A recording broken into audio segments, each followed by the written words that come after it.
I'm just honored to be standing next to this great man right here who built Muay Thai. Right, I just want to say a few words. This award should really go to my partner and boss. Right, he's the one who told me we need to make Muay Thai famous, and this is where we are. This is for you, boss. Thank you. Thank you so much. And you are definitely on your way to making Muay Thai famous with all the incredible fights we've had here tonight thus far. And now the show, the fight, must go on. This next fight, our fourth fight of the evening for AFC, is brought to you by 空中城市娱乐城。空中城市娱乐城，亚洲顶级线上赌场，6大顶级视讯投注平台，上千款电子游艺，激情玩享，拥有最高倍率的多种彩票游戏，电脑、手机 APP 随时随地激情娱乐，品牌典范，信誉保障，尽在空中城市6098.com。All right, and now this next fight will be in the 61 kg category. Let's welcome all the way from the Republic of Korea, South Korea, Sobin Lee.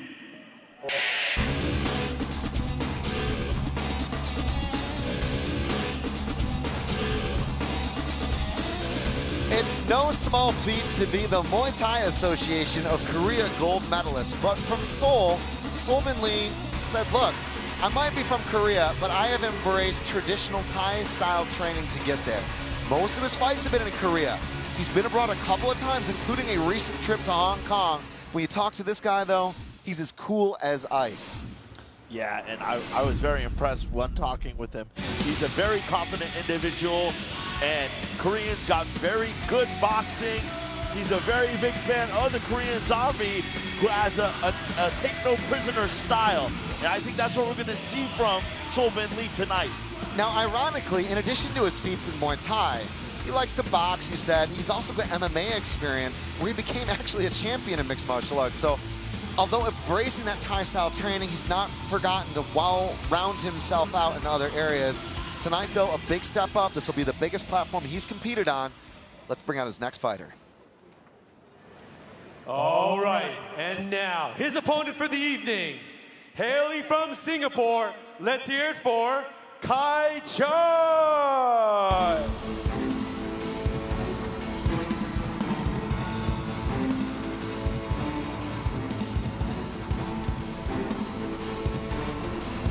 Kai Chai from Singapore at 28 is a man on a mission representing the Muay Thai national team. So feeling the national rivalry against the notable achievements of Sobin Lee, he told us yesterday, I've faced so many tough guys, but the biggest, most difficult thing I've had to deal with in my life was losing my mother to cancer. Just 3 months ago, Matt, she passed away. He said, for me, martial arts has given me the level of support and the foundation in my life that I needed to get through this difficult time. Usually when something like that, that's so life-altering, he is fighting with nothing to lose, and that makes him a very dangerous adversary. He has nothing to lose in this fight. He's coming to represent Singapore. He's got a very exciting style. He comes in with a 66% winning percentage, and I think we're going to see a very explosive, a very exciting, and a good fight from distance in this bout tonight. So both guys in their 20s, very similar number of fights and records. He actually, though, described himself, Kai Chai did, as a very technical fighter as well. So I love the fact that we're going to hopefully see some Thai style from fighters from two very different countries. All right, and now it's time to get down to some Muay Thai business. Here we go. Fighting out of the gold corner with a record of 18 wins, 8 losses, and 6 knockout wins. He is the Muay Thai Association of Korea gold medalist from Republic of Korea, South Korea, Sobin Lee.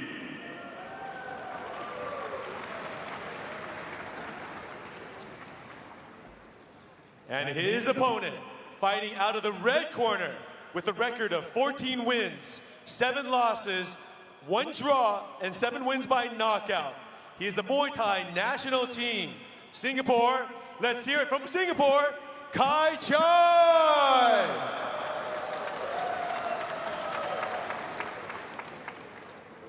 This match will be refereed by Master Ku. Good luck to both of our fighters.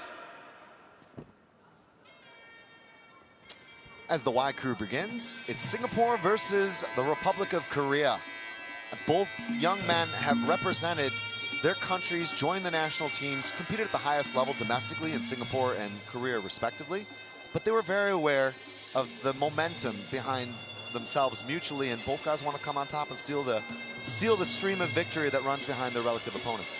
I think we have, you know, Sol Bin Lee, very young guy. He's coming out very confident, and he's also a coach. And when you coach and you fight, there are some things that you see that fighters just don't see that don't coach.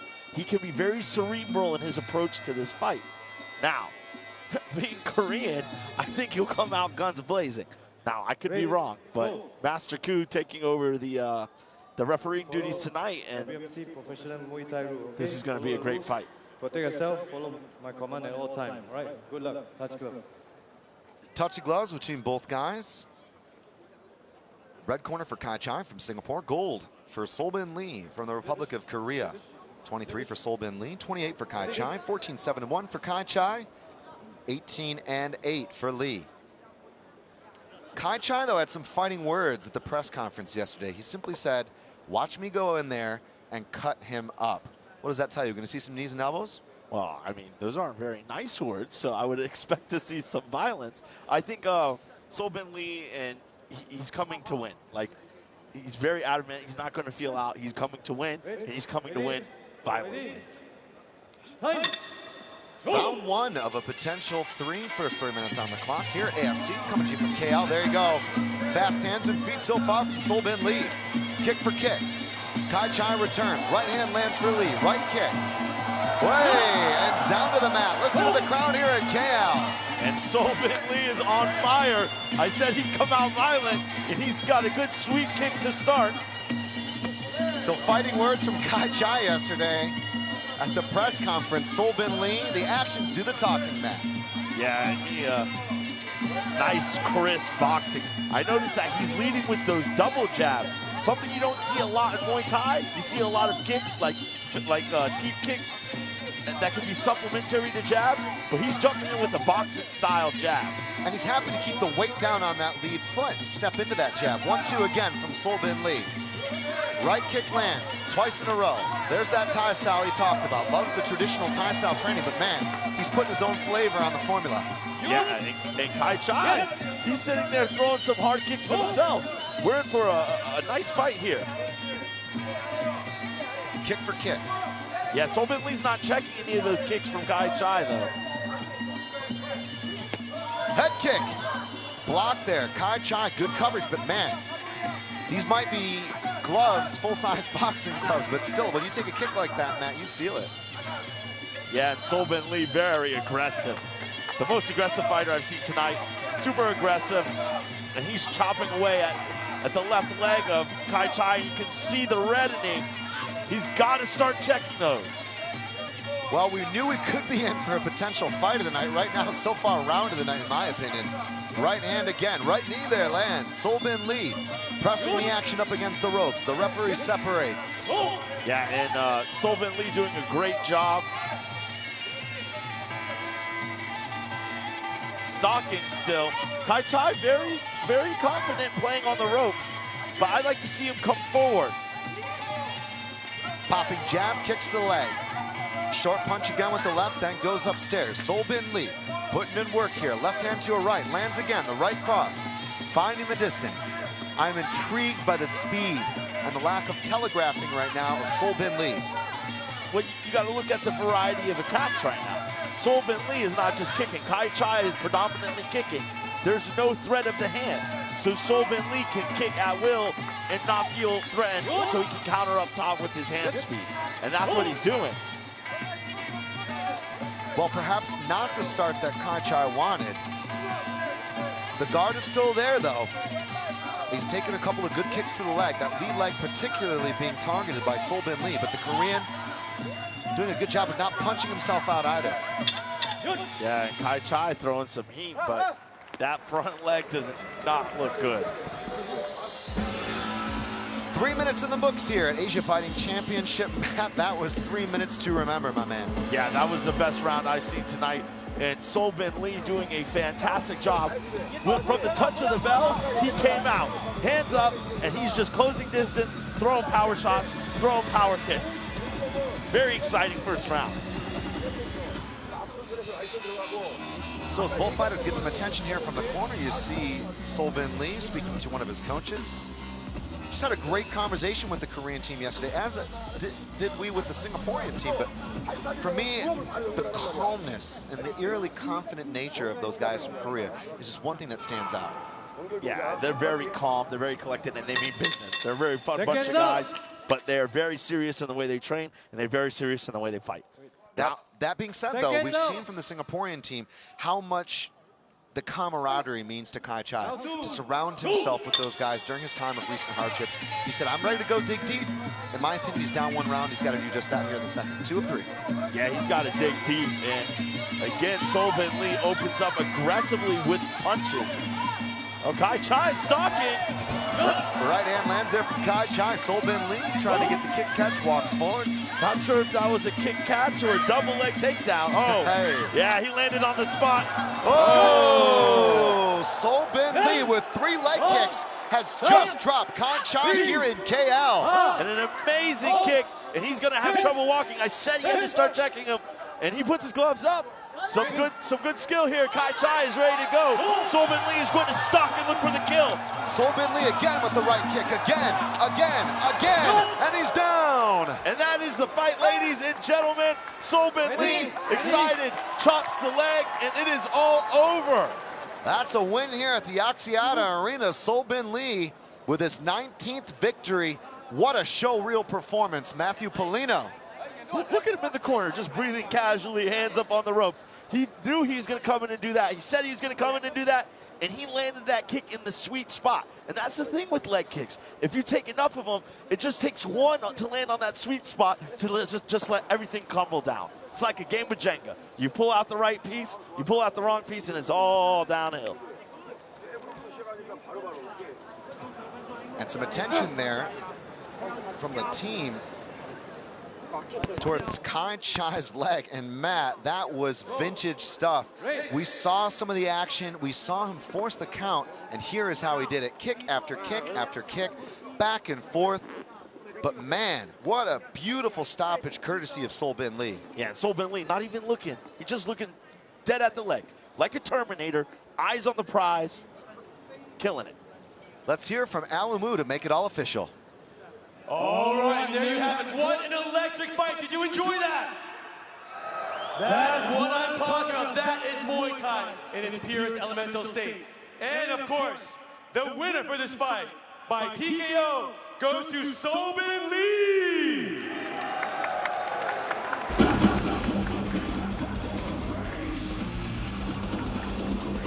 And So Bin Lee doing an amazing job here tonight. Gets the finish from brutal right leg kicks, and those low kicks very effective in Muay Thai. And he's gonna pose with our lovely ring girls here. Ladies and gentlemen, welcome to Asia Fighting Championships. This is what we're about. No tap outs, only knockouts. And into the ring we have Chris Hoekstra getting set to interview our winner for tonight.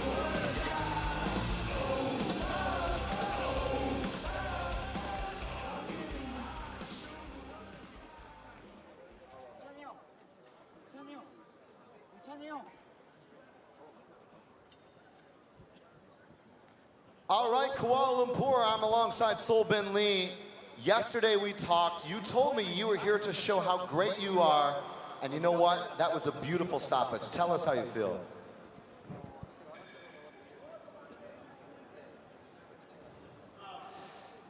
좀 더 길게 시합을 하고 싶었는데 일찍 끝나서 좀 아쉽고 다음번에는 더 화끈한 경기로 보답해드리고 싶습니다. Actually, I want to play more longer than this game. But anyway, I finished. Let's see next time. Thank you. So Bin Lee, congratulations. We look forward to having you back here in Asia Fighting Championship. Kuala Lumpur. Let's hear it one more time for Solbin Lee.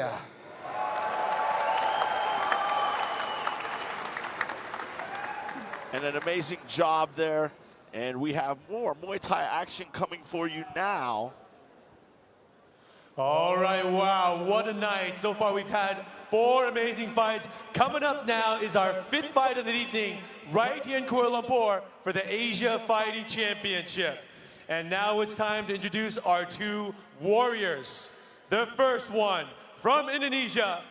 Here he comes out. He is Junaris Sianturi. But before that, of course, we couldn't do this fight without our sponsors. So let's first thank In Play Matrix.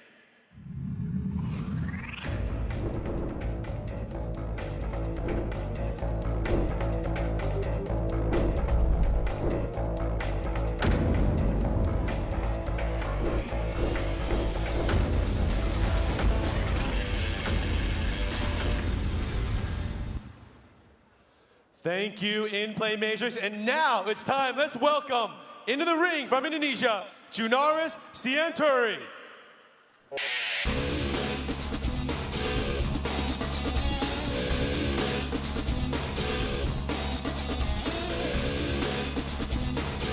When a guy walks out and says, I want to be the best fighter in the tournament, that means something, Matt. That's a statement. That's a promise. That's a vow you've got to live up to with your performance. But in the case of Junaris Sianturi, it wasn't just him, it was him and his teammate as well. The Indonesians came in and said, look, we're here to steal the show. We're here to go out there and make things happen. It did not go the way of his teammate, Nur Humam, earlier tonight. That means one thing simply, Matt, the pressure's on to perform right now for Junaris Sianturi. Yeah, and it's very important that he comes out and performs very well in this bout. You know, he's undefeated. He's got a great style. And he's got a great style, great kicking. If he comes from that wushu background, hopefully he's got a little bit better defense than his opponent. Now, all of his wins are actually via decision. He went out there and he really showed a lot of great ability to win exchanges as well, which is similar to the style that we saw from his teammates. So we'll see whether he can get it done here tonight. All right, and his opponent, fighting from the red corner, hailing from Singapore, let's hear it for Win Neo.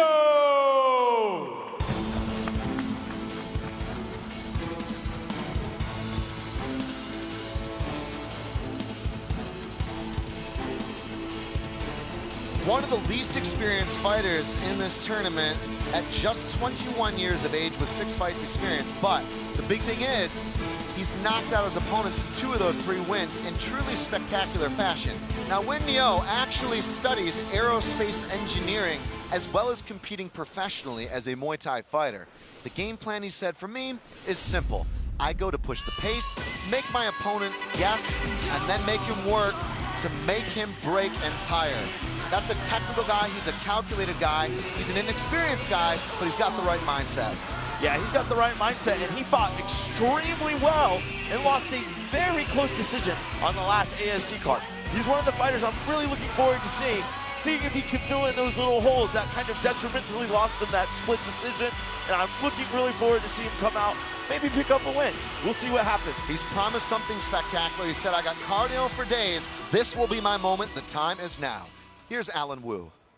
All right, here we go. Fight number 5, 57 kgs. Fighting out of the gold corner with a record of 7 wins, no losses. From Indonesia, let's hear it for Junaris Sianturi.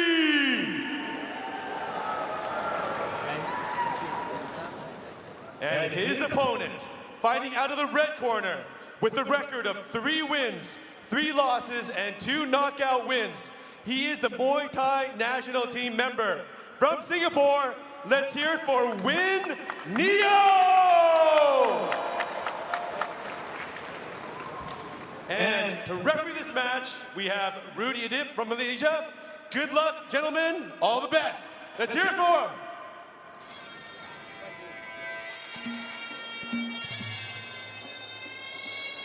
So as Indonesia and Singapore prepare to clash, both fighters ready to live up to the expectations, Matt, this is a fight for me that's all about expectations, because we talked about Win Neo, we talked about his growth, we talked about his return to AFC 2 in the walkout, but Yunus Sinturi also has to live up to the letdown he received from his teammates' loss earlier here tonight. He's promised glory for Indonesia. He's promised to show why he will be one of the most talked about guys. He wants a stoppage as well. This could be another great fight. I'm really looking forward to this fight. And Win Neo, he's a training partner of Barden Ung, who's the main event tonight. He's got very good training down there in Singapore. And like I said, I'd really like to see him fix some of those holes he had in his game. And let's see if he can capitalize on Yunus's mistakes. I think we're in for a great fight. I think Indonesia needs a bit of redemption in this one. Let's see if Yunus can get it done. Now, the intriguing thing about the young man from Singapore is the fact that his parents were not supportive of things at first. He said, look, they wanted me to make sure I focused on my studies, make sure I stayed committed. I went to school from 8:30 to 4:30. You know what I did afterwards? I trained. Yeah, and he's very committed fighter. And let's see if that commitment pays off here in the next couple seconds as we get started. That's one, that's two, that's three, doctor. Gold corner. Judges are ready here. Yeah, gold corner there, red corner there. Gold corner for Yunus Sinturi, red corner for Win Neo. 21-year-old Singaporean with 3-3 and a solid height advantage as well. Makes the weight very, very tall. Yeah, very long. Win Neo's a very long fighter. He likes to fight with a lot of head kicks, a lot of punches, and we're ready. Oh, Yunus Sinturi goes high early. Nice kick again there. Looking for the body kick. Win Neo looking for the kick to reply. Gets dumped down to the ground. Very, very aggressive sweep. And we're seeing the Indonesian very light on his feet, but he's throwing everything with those feet sunken into the mat. Very powerful fighter. Good knees on the inside here. Yunus Sinturi breaks from the clinch, backs off. High kick again. And Win Neo said he prefers to fight 5 rounds because he likes the feeling out process. That could be detrimental to him in this rule set. He's got to get to work. He's very patient right now, but Sinturi is doing an amazing job of landing hard shots.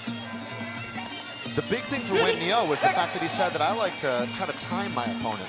He's a very educated guy. I mean, you see that immediately within speaking to him. Yeah. But hey, at least he could keep his parents happy by making sure he did his studies before his training. Yeah, very, very true. And right now, Sinturi is just in and out. Beautiful footwork. But Win Neo lands a good right hand there. Let's see if he can get his hands going. Nice body kick. Win Neo stalking now, and both of them land body kick to body kick. And a lot of action for both fighters here in early round number 1, as we're almost approaching the halfway point. 90 seconds left here, round 1, Asia Fighting Championship featuring 2 young, motivated guys. And very violent exchanges. Even though all the punches, all the kicks aren't landing, everything is thrown with ill intentions here in round number 1. A lot of power from both guys. Inside low kick, front leg side kick there from Yunus Sinturi.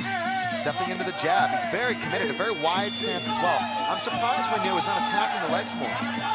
Yeah, well, I'll tell you one thing. We were wondering if Yunus Sinturi had a wushu background. I can tell you, just by the way his feet are moving in and out, he definitely has a wushu background. And that's why everything he throws coming forward is with raw power. And some good knees on the inside. Knee for knee, kick for kick.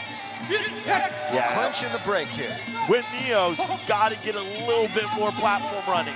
Right now, he's a little too hesitant. He's not going forward, and when he is going forward, he's getting cracked with big shots. Sinturi is a really tricky guy, though. He's brought one of the most unorthodox approaches. You talked about the footwork and the stance. Win Neo is getting some good points in here, but... Oh, no. Was that a trip? Was that a fall? Fight, says the referee. Yeah, no, he fell there on an attempt to sweep. And Win Neo going forward, and maybe he took this round to feel out Sinturi. But we're going to find out going into round 2. Very interesting round. Very interesting first round for both fighters. So 3 minutes deep into this one, Asia Fighting Championship promise, no tap outs, only knockouts. I'll tell you what, Yunus Sinturi and Win Neo were throwing everything to knock each other out. Yeah, and 100% agree with what you're saying there, Chris. every punch, every kick from Santuri. There was no light, there was no feint, there was no fake. Everything was thrown to do damage. Can he fight with that sustainability for 3 rounds, though? That's what we're going to find out here going forward in the fight. To fight at that pace, throwing that amount of power, some guys get tired. If he's able to keep this pace, it could be an easy night for him. Let's take a look at some of the action here. We saw that dump. Almost an inside trip there from Yunus Santuri. Look at that. Yeah, his sweeps were bone-crushing. That first one, very reminiscent to a spine buster. And here we go. This is where Win Neo, I think, can win the fight, is in the clinch. But he's got to avoid damage as he's coming in. If he can't avoid those big shots, as you can see on Win Neo's body, he took a huge right leg kick and a huge right body kick, and it's very visible. So representing Muse Fitness Club, Win Neo looking to maybe recalibrate things a little bit. The question is, can Yunus Santuri from Indonesia keep up the pace, keep up the pressure? Neo looking to dominate him in the clinch. Yeah, very beautiful spin there, and that's what he's got to do. He can't fight in the clinch going straight forward and back. He's got to be able to spin. And Santuri, look at the single leg. Wrong sport as he goes for the single leg takedown. Matt, that's something you might know a thing or two about being an All-American. Yeah, I know a little bit about that. But right now, Win Neo is doing a great job. I think he's figured out Santuri. Defensively, he looks much better here in round number 2. Good clinch here from both men. Solid frame. Win Neo looking to try and pry his way around here. Back elbow there. Very fantastic back elbow. Very tricky. Yunus Santuri is very tricky. He threw a very nice spinning back kick earlier in the round that almost landed. And he's a very tricky fighter. Win Neo doing a good job of tying him up. But he's got to do some damage. He can't fight in the clinch if he's not throwing those shots that are going to win him the fight. Dipping his head, looking for something. Santuri nearly being dragged down again. Judo, wrong sport. Yeah, and I think Win Neo, when he's turning that corner and hitting that angle, needs to start throwing those knees as his opponent is going to the mat. Those aren't illegal. Oh, nice side kick there. And Win Neo clinching up. Some little knees. Referee splitting them up.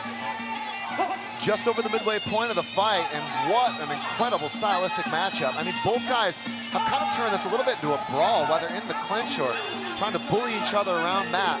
This is just a furious pace. You just get the feeling one of these guys is going to tire out. Well, I think Yunus Santuri's output has dropped immensely going into this second round. I think his output, I think he's gassed. It looks gassed, he's breathing heavy, and he's become a lot more paced fighter. Oh, throwing some big shots. Win Neo lands some big shots. Oh my goodness, it was the right though. He went for the left hook and then landed with the right. Wow, look at Win Neo go. Takes one to give one, down comes the elbow. Yeah, and I don't agree with what he's doing here. He's got him hurt. He should stay at distance. He's not doing that damage in the clinch. He landed with some big punches. Oh, spinning back attack. Looking for that back elbow, Yunus Santuri, and then a knee to the face. He goes down. That's the count here in KL. Has Win Neo done it? He's up. Wow, that was a perfect shot. Spinning back kick, right hand. And that is an amazing closeout to the round. When we talked to these guys yesterday, neither one of them was willing to make a prediction. All they said was, I'm gonna win. And neither one of them wanted to talk any smack. They said, I'm gonna go out there and fight. Well, the audience on their feet here in KL, Matthew, both of these youngsters have delivered. Well, Win Neo obviously winning that round by dropping his opponent with the knee. I think Santuri has got to find a way to find those spinning back kicks. He landed 2 of them in the second round.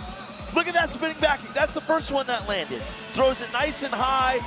But Win Neo, the punching is what rocked him and hurt Santuri in round number 2. And here we go. He throws him into the ropes here. Boom, beautiful knee. Crumbled better than a crumble pie. And he collapsed him like a folding chair. Win Neo getting it done. The 21-year-old phenom showing experience beyond years and numbers. Well, we promised you a fight, folks. I had that 10-9 for Santuri in the first, 10-8 for Win Neo in the second. What's going to happen in round 3, Matt? Seconds to go to find out. Yeah, this is a close fight right now. Undoubtedly, number 2 goes to Win Neo, but first round, might have went one way or the other. I think round 3 is very pivotal. I think this is going to decide the fight here, Chris. Third and final round here. Chris Hoekstra alongside Matt, the All-American Polino. Great to be with you here tonight. It has been the Win Neo and Yunus Sintari show in KL. Yeah, and Win Neo landing some good right hands early in this third round as he's stalking Santuri.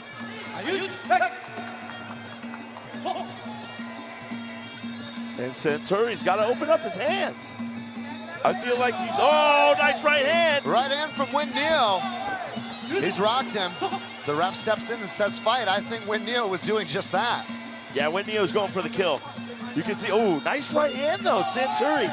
Even when he's hurt, he's got that explosive finishing power. Yeah, he's got that kind of aggressive elasticity, the way he just pops those punches in. It's very sneaky. He kind of dips his stance a bit and then boxes in coming high. It's a smart way to fight a taller guy. You got to be in or out, and Santuri was able to do that. Yeah, and Win Neo really pulling away here now. He's got to be careful. Clinched up here, Santuri throwing some nice knees. Both guys breathing heavy. I mean, that's a chance to rest, Matt. The question is, which one will wilt first? Santuri's got to throw some flashy stuff. He's got to go back to his spinning stuff. Whoa! Did he just get kicked in the face? A little slip there, overextended, didn't bring the back foot. It looked to me like Win Neo was throwing a punch or excuse me, a kick, and he fell right into it. Unbelievable. This fight has had everything beyond imagination. Yeah, and Santuri has got to find shots from open space. No. Oh, big elbow! Nice left. Win Neo throwing caution to the wind as he charges in. Unbelievable. Yeah, Win Neo's pulling away here, but still, when he's got Santuri hurt, he clinches up, and he's taunting him now. Win Neo taunting him a bit, throwing that hand up. Under 60 seconds to go here at the Axiata Arena in Asia Fighting Championship. We've had some crazy fights tonight, but this one, Matt, for me, might just be fight of the night. Yeah, it's a very back and forward fight. Oh, big right hand! Win Neo lands, and whenever you can turn the opponent's face, oh, beautiful job. That could be the fight. It's over. The count. It's over. Referee says that's it, and we're done in KL. Win Neo going for the kill. Big hug to his trainer. Fantastic finish here in Kuala Lumpur. Amazing job. And they will be cheering across the border in Singapore tonight for that man. The 21-year-old prospect, Win Neo, has just got what he delivered. He promised a forward style. Tonight, he recorded everything and backed up that small talk of saying, I'm just gonna go fight and win. So you look back at some of the action here, and look where Win Neo did a lot of his damage in the clinch, coming off of the clinch. Very aggressive attacks from Santuri from distance.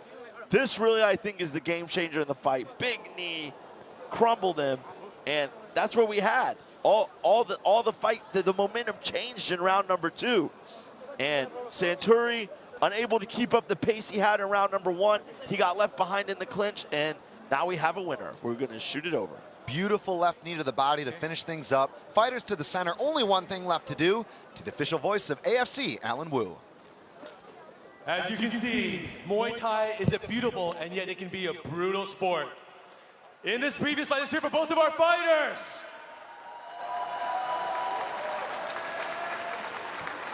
And the winner of this fight, fighting out of the red corner from Singapore, let's hear it for Win Neo!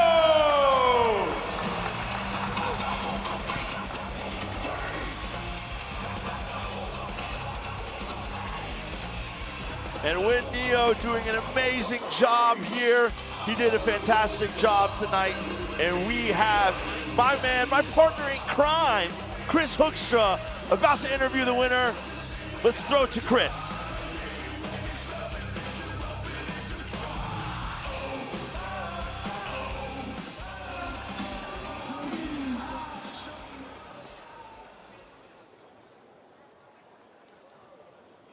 All right, Singapore's Win Neo, the winner tonight in KL. You told us yesterday, I'm going to figure out his timing in the first round and then turn it up and finish him. That's exactly what happened.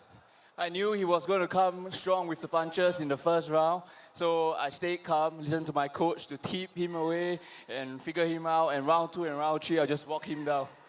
You cracked him with a beautiful knee in the second round. Were you surprised when he came back? He showed so much heart, he was so tough. Yeah, he's a very good fighter. He showed so much heart and he really did put on a good fight. And I really enjoyed myself. Win Neil, can we see you at AFC 3? Sure, if AFC invites me, I'll fight again. All right, Kuala Lumpur, how about it? Your winner tonight. One more time from Singapore, Win Neo. All right, and when Neo doing a fantastic job, we're moving on forward into our fights, and we're ready to rock and roll. Thank you, Chris, and congratulations once again to Win Neo.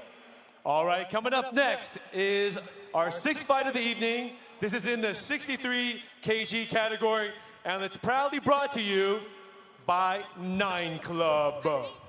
Welcome to 9 Club Asia. Sign up today and get a welcome bonus of 30% up to 500 ringgit. Enjoy the world-class online gaming products such as live casino, sportsbook, slots game, poker, and many more. Now you can play anytime, anywhere on your mobile. Visit www.9club.asia to sign up now.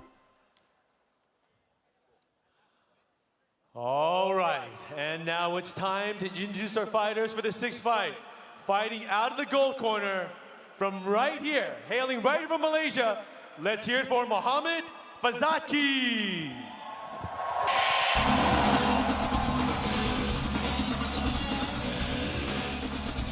Making the walk from Malaysia, Mohammed Fazaki Zaki. Now, Matt, there's a very interesting storyline behind this young man. He's been a busy guy as of late. In fact, he's been so busy, he's been competing not only this week once, but now twice. That's Muay Thai, though. And Muay Thai, you can fight multiple times within a single week. He was at the Sukma Games representing the North, and Mohammed Fazaki, he's a very, very talented fighter with almost 40 fights. He brings a wealth of experience and very technical, not many knockouts, but very technical, really into that amateur Muay Thai style where you look to score off points. Now, it's interesting when a guy feels that comfortable competing that frequently. Can that be an edge, or can that be to someone's detriment? I think that it can work both ways. I think if he's confident enough to step up and take this fight, it's probably working in his favor because he's got no second doubt. All right, and his opponent, fighting out of the red corner from Vietnam, let's hear it for Vo Van Dijk!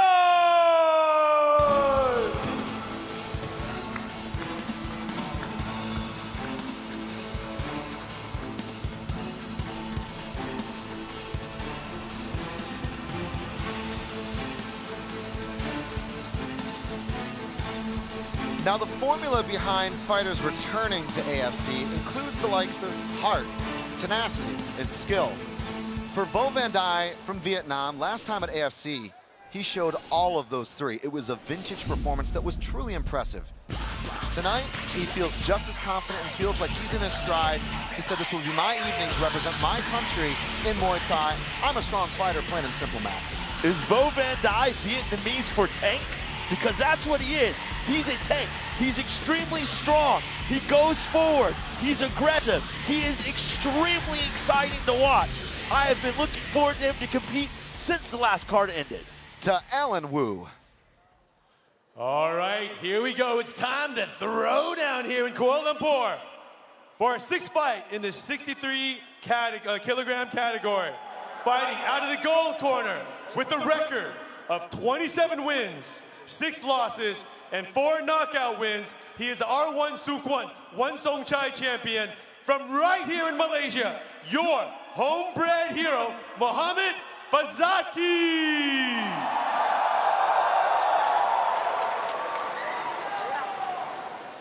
And his opponent, fighting out of the red corner with a record of 22 wins, 9 losses, and 3 knockout wins. He is the Asia Beach Games silver medalist from Vietnam. Let's hear it for Vo Van Dijk. This match is 3 rounds, 3 minutes, and will be refereed by Johnny Chan from Singapore. Good luck, gentlemen. So with Johnny Chan from Singapore, we'll start with the traditional Y crew. Interesting age gap here. That's the big number that sticks out to me, Matt. 32 plays 19. Yeah, he could be his older big bully brother, but we're going to see what happens tonight. Vo Van Dai competed before very well. Muhammad Fazaki, Sukma fighter, fought in North Malaysia. He's very experienced for a very young age. And this is really going to... This is a huge step up in competition for me.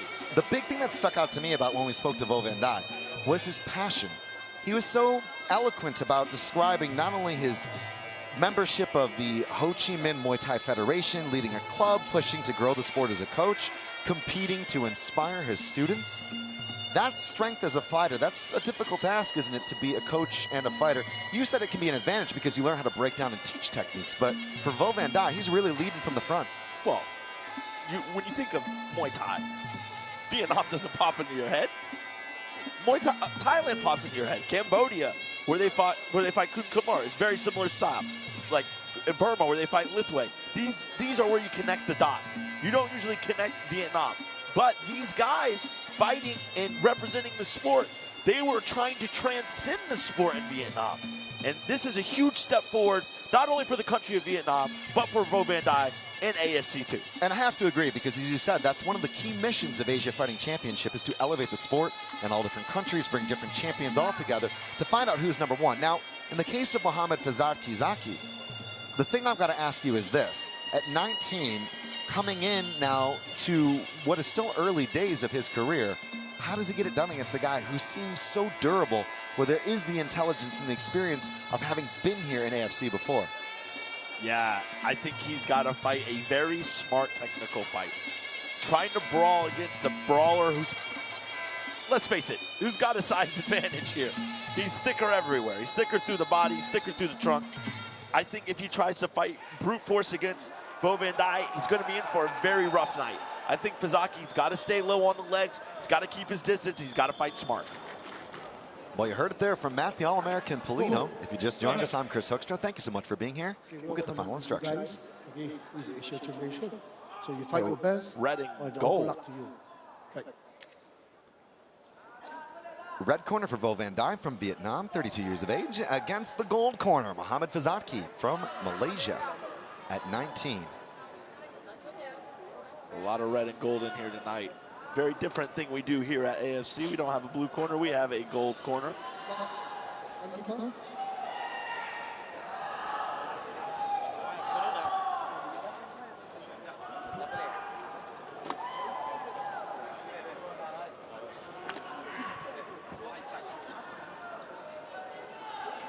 So final equipment check here. And I'm looking forward to this one. Van Dai is ready to go. The gum shield is in for Muhammad Fazaki. And the 19-year-old, well, for him, he said it'll be business as usual. Yeah, with so many fights, this is just another check mark. Another check in the box. Another brick in the wall. Pink Floyd said it best. We're ready to rock and roll here tonight. Touch of gloves, here we go. Round one of a scheduled 3 full Muay Thai rules, 3 3-minute rounds if necessary. AFC. Oh, huge right hand. You talked about the power and the technical setup. Vo Van Dai gets forward here early in round one. Yeah, I wasn't expecting that. That was a great right hand. And Fazaki's gonna come forward. Fazaki came right through the front door. Vo Van Dai gets cracked again. The crowd on their feet here in KL. I'm very shocked that Fazaki came in there, and yeah, this is where he gets muscled there. But he came in throwing bombs, straight hard shots. And right hand again, gets the cuff behind the leg. Excuse me, behind the neck. Gets the dump. Man, what a fight. Left hand lands flush. Yeah. Vo Van Dai backs off. Muhammad Fazaki looking to try to close the show early here in KL. Yeah, and he's boxing really well. Oh, Van Dai does a really nice kickoff there, though. Fazaki looks very calm. Really looking to lead with his hands is Fazaki. And Van Dye seems to have recovered, actually. Very impressed after getting rocked that he's recovered. Bo Van Dye is standing in front of Muhammad Fazaki and again eats a right. And Fazaki's got thunder. Oh, huge right hand from Bo Van Dye, though. Bo Van Dye lands against Muhammad Fazaki. We got a fight here in Kuala Lumpur. We're just talking about the last fight being fight of the night. Whoa, here we go. Huge first round. Front kick to the face. That was almost an axe Right kick. hand again. 2-3-2 here. Muhammad Fazaki is on fire in that ring, and Bo Van Dye is standing and saying, let's go too. Yeah, he's not worried about that punching power.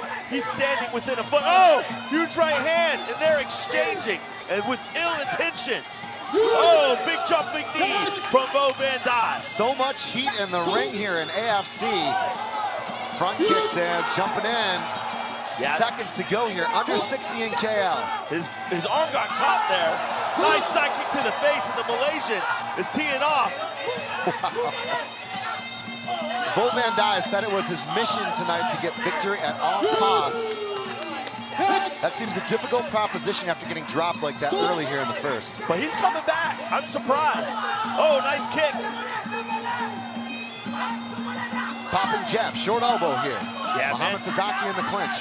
Van Dye, very strong knee. Very strong knee, and Van Dye is working hard here to come back in the round. I'm impressed that he didn't get put out. He eats some big shots, and he came back super strong. And right now, he's landing. Oh, spinning back fist, barely misses. Oh my word. Nearly pushing him through the ropes there. I am so impressed by the strength of Bo Van Dye, but the timing and power of Muhammad Fazaki is exceptional. Yeah, I'm impressed. I was not expecting him to start the way he started. He came out throwing some bombs. So as the seconds go to work here, Matt, it's time to slow down that breathing. It's time to let the oxygen debt kind of fall through and the adrenaline dump reside. That was wild. Look at this, left hook, right hand. Very simple boxing combination, just caught him on the right spot. But Van Dye, he's got to realize he can't box with this guy. Stick to the Muay Thai formula. He's winning from the distance, throwing the nice low kicks, throwing the unorthodox strikes. There, beautiful right hand off of that right kick that we've seen so much tonight.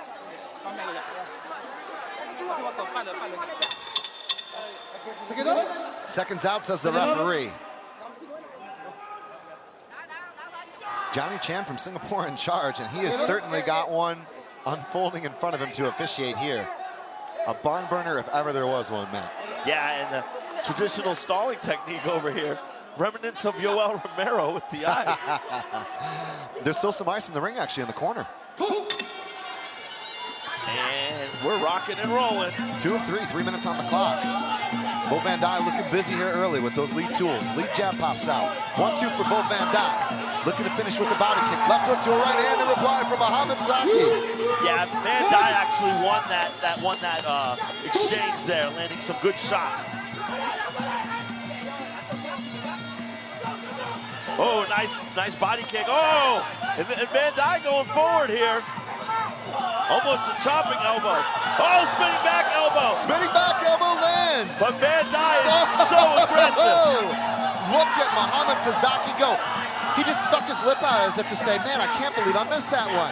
Yeah. That is unbelievable. I was sitting right here in front of him as he was throwing combinations, backed out, kind of looked at me as if to say, because he was staring straight at us, I can't believe I missed. And then he throws another power combination.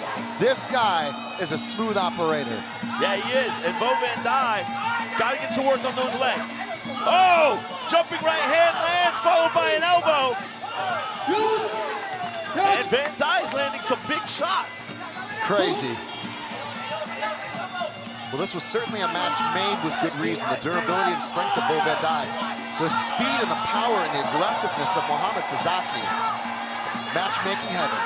And Fazaki throwing punches, but blocked. Van Dye smiled at him, said, not today.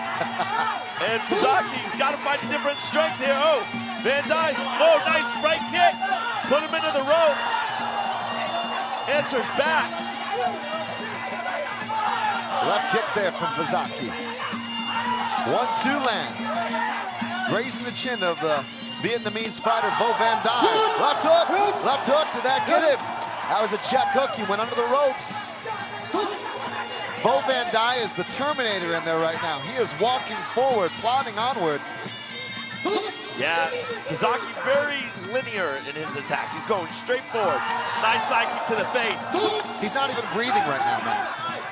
Yeah, he's got that experience for sure. Oh, nice right hand. I don't know, this is a close round.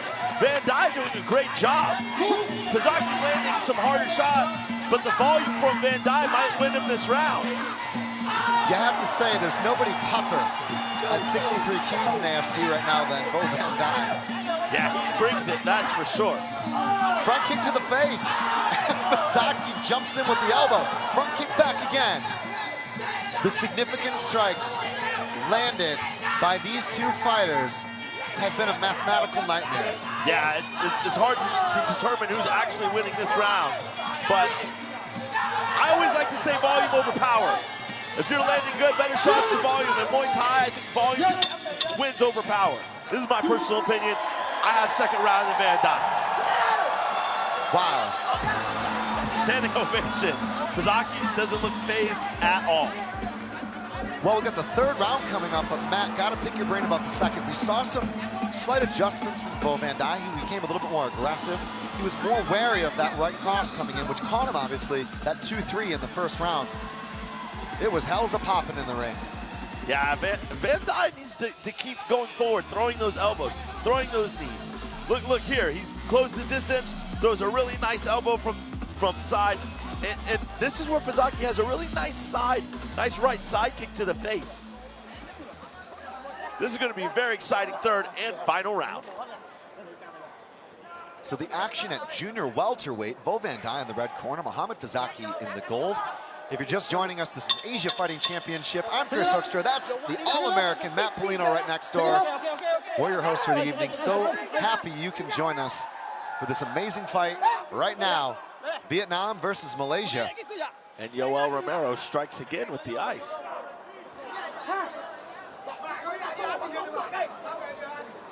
Johnny Chan in charge here, the Singaporean referee.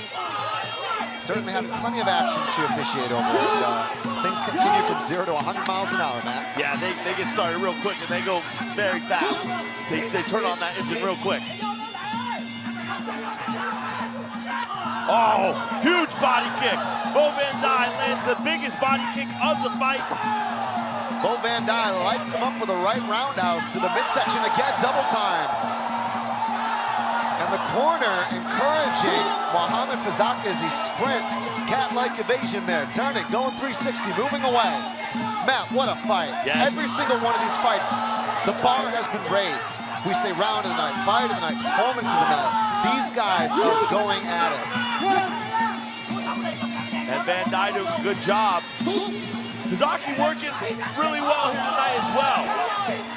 Oh! Drops him there. Beautiful. This is Sparta kick. That was nearly a connection there. The right now again landing from Vo Van Dai. He was looking for that right hand. He was stepping into it off that kick. Definitely connected.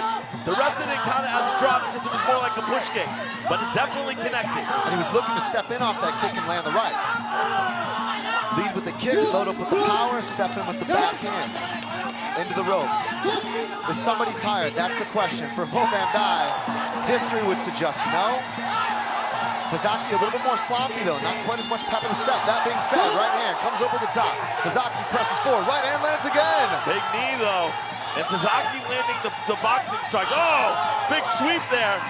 Van Dai showing dominance on those, these sweeps score. They show control, and they can knock the wind out of you if you land wrong on the ring.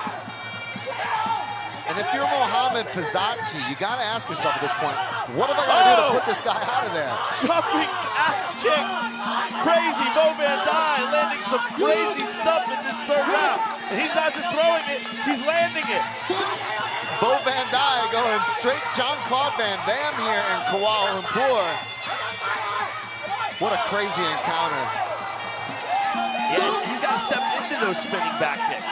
Nice counter kicks. He's countering very well the Fazaki's punches with those kicks. big knee. Last 30 seconds is going to be super explosive. Oh, front kick to the face. Bo Van Dye, under 20 seconds on the clock, looking to try to steal this round here in Kuala Lumpur. The Axiata Arena cheering on their hometown fighter, Mohamed Fazaki Zaki, the 19-year-old. After dropping Bo Van Dye in the first round, has just had to ask question after question. Man, what a fight. What a fight, Matthew Polino. Oh, that was an amazing fight. Very interesting. Depends how you score it. I think Fazaki won the first round, but I think Bo Van Dye won the last two. For sure the last round, Bo Van Dye won. He definitely won the last round. So it could be a tie fight, 10-8, 2 10-9s. Yeah, we don't know. The crowd might sway the judges. We never know. Fazaki looked fantastic for him. Already fought this week, though. Very fantastic. For a young kid, he showed amazing heart. Bo Van Dye, of course, never shying away. What an amazing fight here tonight in KL. There's the old saying in this sport, you want to never leave it in the hands of the judges, but the scorecards are coming in. We're getting the numbers tallied up here at ringside. Johnny Chan brings Bo Van Dye and Mohamed Fazaki Zaki together to the middle of the ring. Both fighters asking themselves, did I do enough? Well, there's only one man in the world to give us those answers. He's got the result. He's in the ring. Here's Alan Wu. All right, let's hear from both of our fighters. Are you not entertained? Did you enjoy that right here at Asia Fighting Championship? Let's hear from both of our fighters. All right, that was a battle, and we are now going to go to the judges' scorecard to find out who the winner is. Judge 1 scores it 28 points for red, 29 points for gold. Judge 2 scores it 28 points for red, 29 points for gold. So, Judge 3 scores it 27 points for red, 30 points for gold. That means our winner is right here from Malaysia, Mohamed Fazaki. Well, it's a win tonight for Mohamed Fazaki Zaki, getting it done here in KL. Narrow on the scorecards, but no doubt having a massive first round. Matt Polino, we saw some great stuff from both guys. There was so much technicality. There was heart. There was skill. There was tenacity. I got a feeling we're going to see both these guys back in AFC. Yeah, very interesting scoring card there. One judge scored it 20 to 28. Definitely, if you're a viewer and you're thrown off by that, there was probably 28-28. I think it was a majority decision. There we go, the right hand, boom, right there on the chin. But Bo Van Dye bit down on his mouthpiece, charged onwards. And that was a fight full of fat action, Matt. Yeah, the fights just keep on getting better. Fazaki landed, I'm very, very confused about the 30-27, but Fazaki did a great job. Bo Van Dye landing some great stuff from distance, an amazing fight. And here we see the final replays of that fight. Just beautiful back and forth stuff there. Getting the win in the end. Mohamed Fazaki Zaki, the hometown hero, is the winner tonight in Kuala Lumpur. Okay, I just come down. All right, and there you have it, our 6th fight with an exciting finish. Right now we're up to our 7th fight. Remember, again, everyone, if you like what you see, don't forget to hashtag AFC02 or hashtag Asian Fighting Champion. Once again, congratulations to Mohamed. And now for our next fight, proudly sponsored by AFB Cash.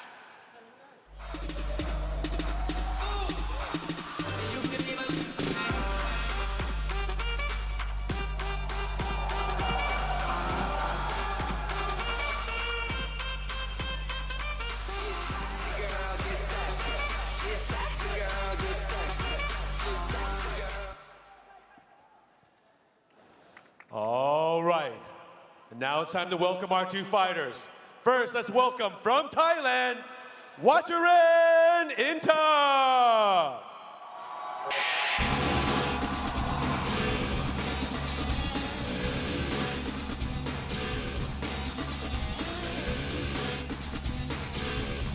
There has been much conversation in the combat sports world, Matt, about two places of legendary prestige when you competed there.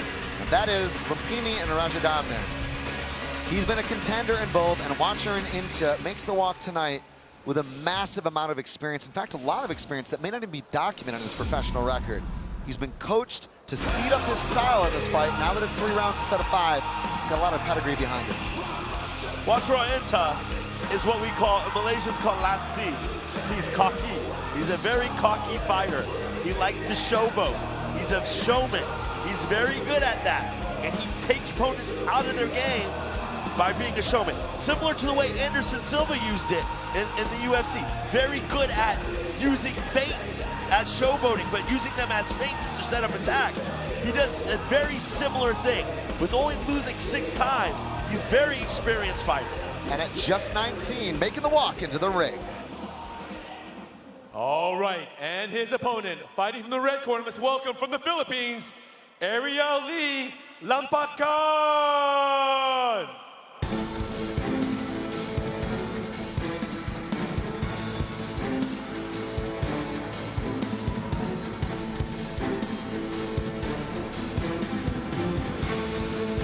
From the Philippines, Ariel Lee Lampakan is actually a WMC Asian champion. 5 wins via KO and started the whole gig at just 13. But it's not all the tools of Muay Thai that he favors, Matt. He loves to box, he loves to throw hands. Tonight he said, I cannot let my Thai opponent get out there and get set up and get comfortable.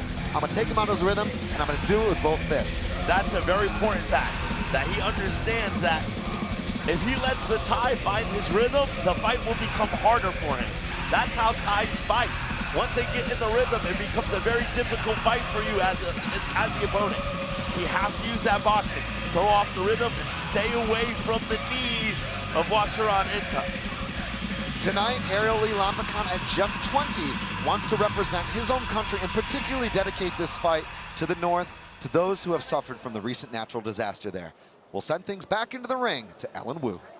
All right, remember, no tap outs, only knockouts. This is fight 7 in the 51-kilogram category. Fighting out of the gold corner with a record of 33 wins, 6 losses, 1 draw, and 10 knockout wins. He comes from Thailand, the home of Muay Thai. Let's hear it for Wacharan Inta! And his opponent, with a record of 35 wins, 4 losses, 1 draw, and 5 knockout wins, he is the WMC Asia Bantamweight Champion from the Philippines.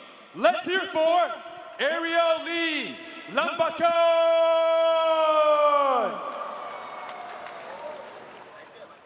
This fight again is for 3 rounds, 3 minutes each, and will be refereed by Adi Iskandar from Malaysia. It's time to throw down if you don't want to go down. Good luck, gentlemen. And as we start things, Matt, there is one thing that really caught my attention in this fight. 20 and 19, 2 numbers. Yeah, very young individuals. Ariel Lee Lampakan, he actually won his last fight in Cancun, Mexico. A very long way away for a boy from Baguio. Ariel Lee Lampakan, again, as we said during the walkout, wants to dedicate this fight to his home country, to those people in the North who have suffered under recent incidents there with the natural disaster occurring. But he said, I'm going to show not only why my people are strong, but why my team is strong in particular. After winning in the finals of that 2018 World Championship in Cancun, he's got momentum. He's really got a lot of stride, if you will. Catching that rhythm in your professional career at such a young age can be an important tool.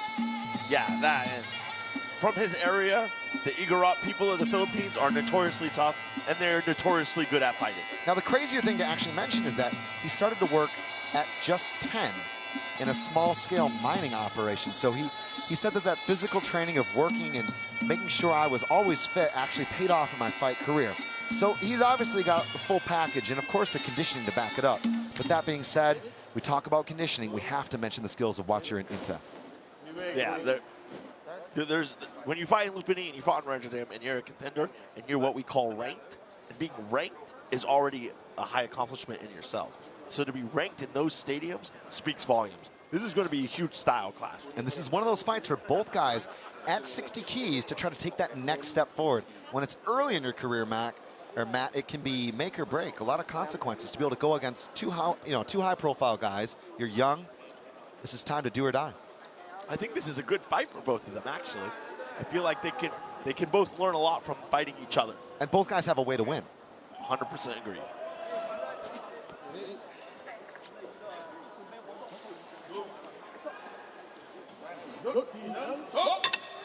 Round one of a scheduled 60 kilograms in the red corner, Aroli Lampakan from the Philippines. In the gold corner, Wacharan Inta from the Kingdom of Thailand. 19 for Wacharan Inta, Aroli Lampakan at 20. Already some early action now. Yeah, and starts off with a kick to the face. And Aroli Lampakan just really easy. He's taking it easy. This is what he can't do. He cannot do that. He's got to fire off. He's got to make Intan uncomfortable.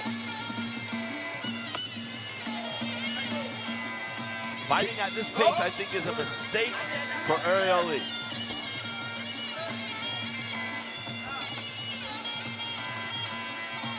Wacharan Inta with the lead T. Upper body movements. Chokes as the referee. Kick for kick. Body kick counter with the low kick. Touching gloves. Lead T again. Trying to push kick up right through the center of the guard. Yeah, a lot of less volume that we've seen in the previous fights, but right now they're filling each other out. Very strategic. In the clinch here, holding on. Over under for both guys. Head kick there from Wacharan Inta. Not a lot of setup, it's just kick for kick, technique for technique. Oh, huge right hand from Aroli. Oh, another one. This is what he's got to do. He's got to use his hands. He's got to pull Intan away from being comfortable. Right hand, blocked. Good disciplined guard from Wacharan Inta. No doubt paying attention to that right coming over the top. 1-2, 1-2 there. Aroli Lampakan, he loves the boxing. Long guard there, good coverage. Again, I'm just so impressed with the fundamentals. Both guys are so sound. They're in position now. Not a lot of mistakes here so far. Yeah, very, very minimal mistakes. Very impressed with the way both these guys are fighting. Unbelievable display of balance from Wacharan Inta there. His kick gets caught, tries to counter back, stays on one foot. Very good. People don't realize Muay Thai is scored on balance and defense. Scores heavily in Muay Thai. Right hand straight down the pipe there from Wacharan Inta. The lead leg dexterity as well. I mean, you mentioned the balance of the rear leg, but what he's doing with his lead leg is just mesmerizing. Up comes the leg, little tie hop moving forward. Showing a leg kick, doesn't throw it, waits for one, then comes in with the right. Beautiful catch and punch there from Wacharan Inta. And this could be an even round at 10-10 right now. They're both doing very good work. Inta actually catching almost every kick Aroli Lampakan throws. And he's not going to get the better of the tie in the clinch. Not happening.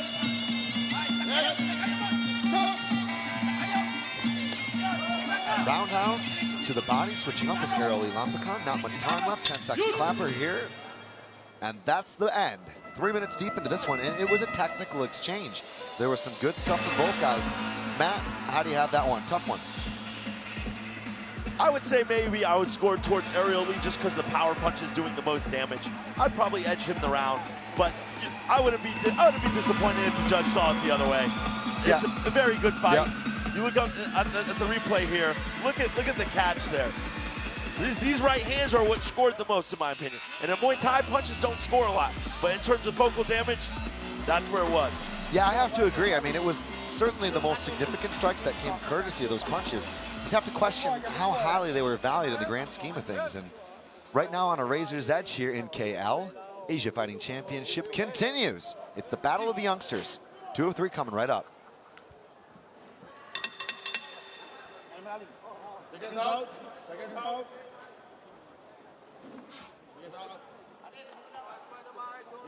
Seconds out, says the referee. A little bit of a stretch in the corner for Wacharan Inta in the gold.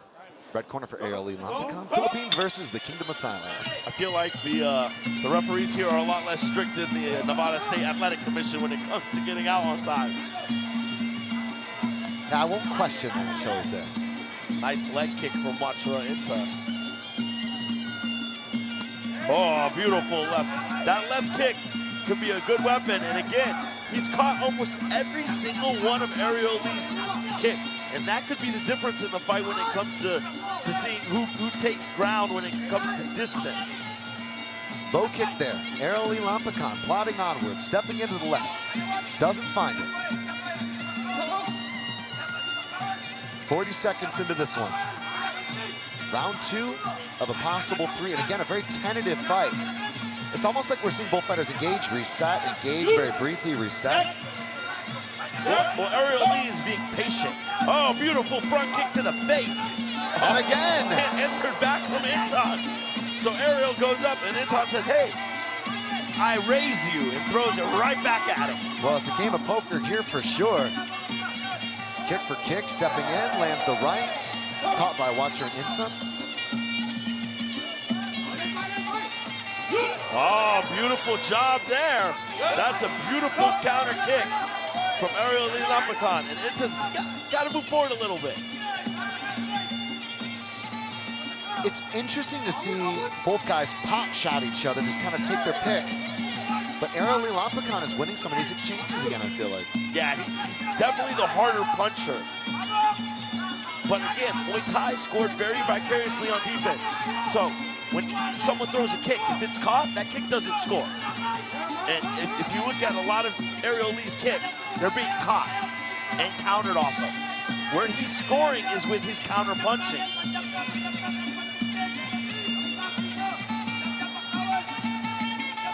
Oh, nice movement there.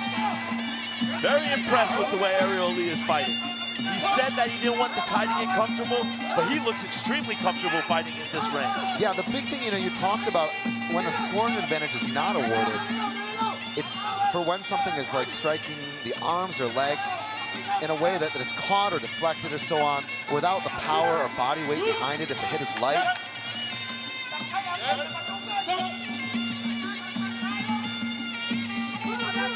Oh, nice right hand. Huge strike from Ariel Lee Lampicon, turns the jaw the other way. As Beyonce said, to the left, that's where his face went. And as 10 seconds approach down the round, oh, spinning back kick. He went for the wheel kick on that one. Tried to catch the chin with the heel. Great stuff. A very disciplined performance from both guys. Again, very impressive. 2018, Ariel Lee Lampicon? Yeah, I think he definitely won that round. The first round was very close. Second round, red corner, 100%. I think he controlled well, landed better. Even though he was getting his kicks caught, he was very balanced, and he was also catching kicks of his own. Very good job from Ariel Lee Lampicon. As we go into round 3, I think Wachra Inta's got to step up his game a little bit. I think he needs to move forward. He needs to utilize all those clinching techniques that he speaks so highly of himself. Beautiful front kick there. And again, we saw just technique for technique, quite a bit with those kicking exchanges. There was a spinning tactic, and then the head kick counter from Wachra Inta. I thought that for a moment he was going to try to spin the wheel kick over the top of the guard, but Matt, both guys taking slightly more risks than what we saw in the first round, but still a real technical back and forth. It's 3 rounds. You have to take risk. You have to go out. You got to throw some risk in there, and you got to compete. And that's what they're doing.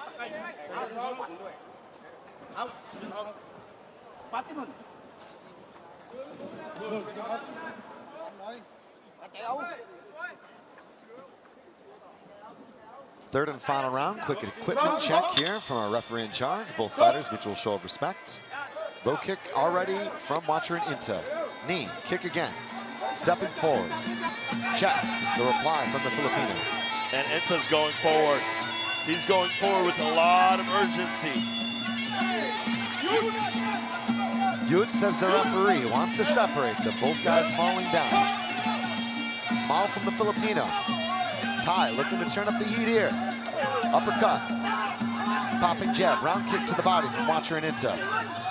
Nice elbow to the body. Inta is walking him down. He is literally walking, guard open, saying, what are you going to do? Do something about it. He should have done this from the first round. And Ariel Lee is very flustered right now. And this is what we're talking about Thai style. They wait too long to get going. If he started from the first round, he might not be down on the scorecards. But he's definitely down on the scorecards now. He might sense that he needs a finish. So the action continues here at the Axiata Arena. Certainly more urgency from Watchering into stepping into those punches, sitting down on the strikes a little bit more. Into the clinch, looking to slap some knees. Yud says the referee, a separation ensues. This ref is doing a fantastic job at letting him clinch properly. Yeah, what are you looking for if you're the ref in these positions right now? Yeah, you don't want to see inactivity in the clinch. Both guys are moving, sliding their feet, throwing knees, looking to exchange position to get a dominant sweep or a dominant strike. That's what you want. Kick catch there to an inside trip. Walking forward is Arali Lampakan. Cross check there from Lampakan. Knees again. Watchering into looking to put in some work. And here he goes, nice front teep. Enta stalking, oh, big body shot. Good knee. And Enta looks fantastic in this round. It's just, what took you so long? Too little, too late. Yeah, I believe he's down 2 rounds. He's got a lot of work to do. Kick there, beautiful power kick there from Watchering into again, twice. Going to the leg that time, switching it up. Look at the punches and the leg dexterity again from Arali Lampakan. I'm so impressed with the decision-making, the technical, executional excellence from both of these young guys. They have such a bright future, man. I mean, this is the crazy thing. In other sports, you'd still be an amateur, you'd still be an infant. Some guys in the sport haven't even started fighting pro at this point in other countries, but... Yeah, Arali is trying to coast. He's moving on that back foot quickly. He is definitely moving on that back foot. And if you're Arali, are you confident, wholly confident of having 2 in the books right now? You never want to leave it in the hands of the judges, Chris. The first round was a toss-up. He thinks he's sealed the deal. Very good fight. Good sportsmanship shown. I thought that was a very, very technical fight. And a well-matched fight. Oh, very well-matched. Evenly matched, both just in experience and skill level. Fantastic fight. Fans were treated eye feast tonight. Beautiful fight by both gentlemen. So as both fighters retreat to their corners here, 9 minutes of competition into this one. We go the full 3 rounds here in Kuala Lumpur for Asia Fighting Championship. Well, we promised no tap-outs, only knockouts. Matt, we can't deliver every time, but man, that was a great technical back-and-forth fight. A lot of details happening there, and the judges' scorecards are being put together right now. Your predictions? Yeah, I'm going to put you on the spot right here. I could see it going 2 rounds to 1 with Ensign. Man, you got to finish strong. I've always been taught in any sport I play, you want to finish strong. With the strong finish, you know, some judges judge the fight backwards. They might not score the first round right away. They might score from the 3rd round back. That's Thai style. Well, I've just received notice that we have all of the scorecards in. Alan Wu is entering the ring. He'll make it official now. All right, was that a nail biter? Was that close? Did you enjoy that? Yeah! Congratulations, you both fought valiantly. But unfortunately, there can only be 1 winner. And I have the results right here in my hand. We're going again right now to the judges' scorecard. The first judge scores it red, 28 points, gold, 29 points. Judge 2 scores it red, 28 points, gold, 29 points. And the third judge scores it red, 28 points, gold, 29 points. And so, by unanimous decision, our winner of this fight is, of course, from Thailand, Watchering Inta. We talked about the scoring, Matt. We knew there was a couple of X factors there. You indicated that we could see some differences in the way the judges would view this fight. You would not be surprised, you told me, if Watchering Inta won it. Well, that was the result. Yeah, I personally disagree with this decision. I think Arali did a great job, but again, our judges, WMC officials, you gotta finish strong. You cannot leave off in the last round. And he did, and Inta just marched forward. This is a great fight, don't get me wrong. I'm not mad with the decision. And they're looking for the boxer who's on target with Muay Thai weapons. You got to use everything, the most. The knees, the punches, the elbows, the kicks. The more heavy and more powerful, accurate kicks, I think, from Watchering Into may have been a factor there. Either way, an amazing fight. We're seeing some of the action here. Just gorgeous back and forth trades. There we saw those beautiful low kicks from Watchering Into. I think that was the difference. I was impressed with the boxing and the control of Ariel Lee Lampakan, but tonight, Thailand gets the win. It's Muay Thai. Kicks score more than punches. All right, now it's time for the 8th fight of tonight in the 60 kg category, proudly brought to you by Mansion 88.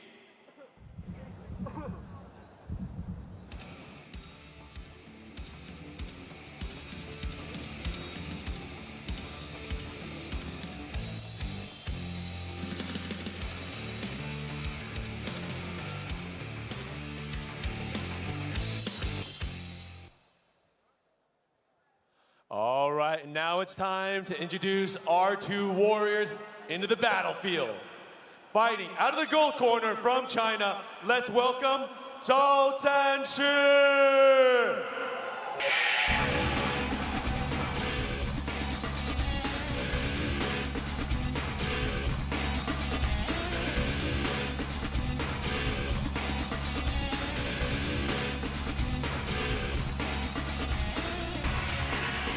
There has been much discussion in kickboxing and in Muay Thai, Sanchu, about the skills and the growth of talent in China.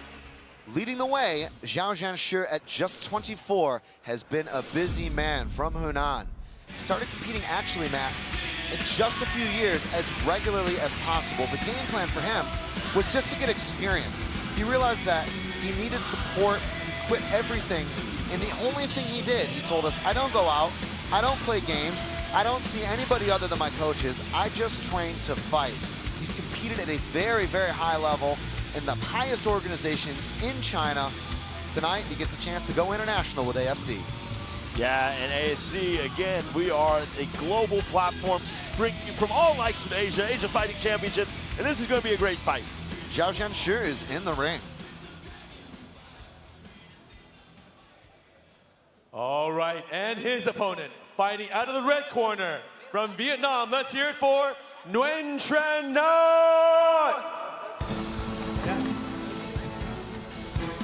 A little bit okay. The Vietnamese team has been led by a couple of superstars, but there's one guy that stands out, and I gotta tell you why, Matt. Are you okay? You know you made it in life when you're big on social media or the fans want photos. Let me put it to you like this.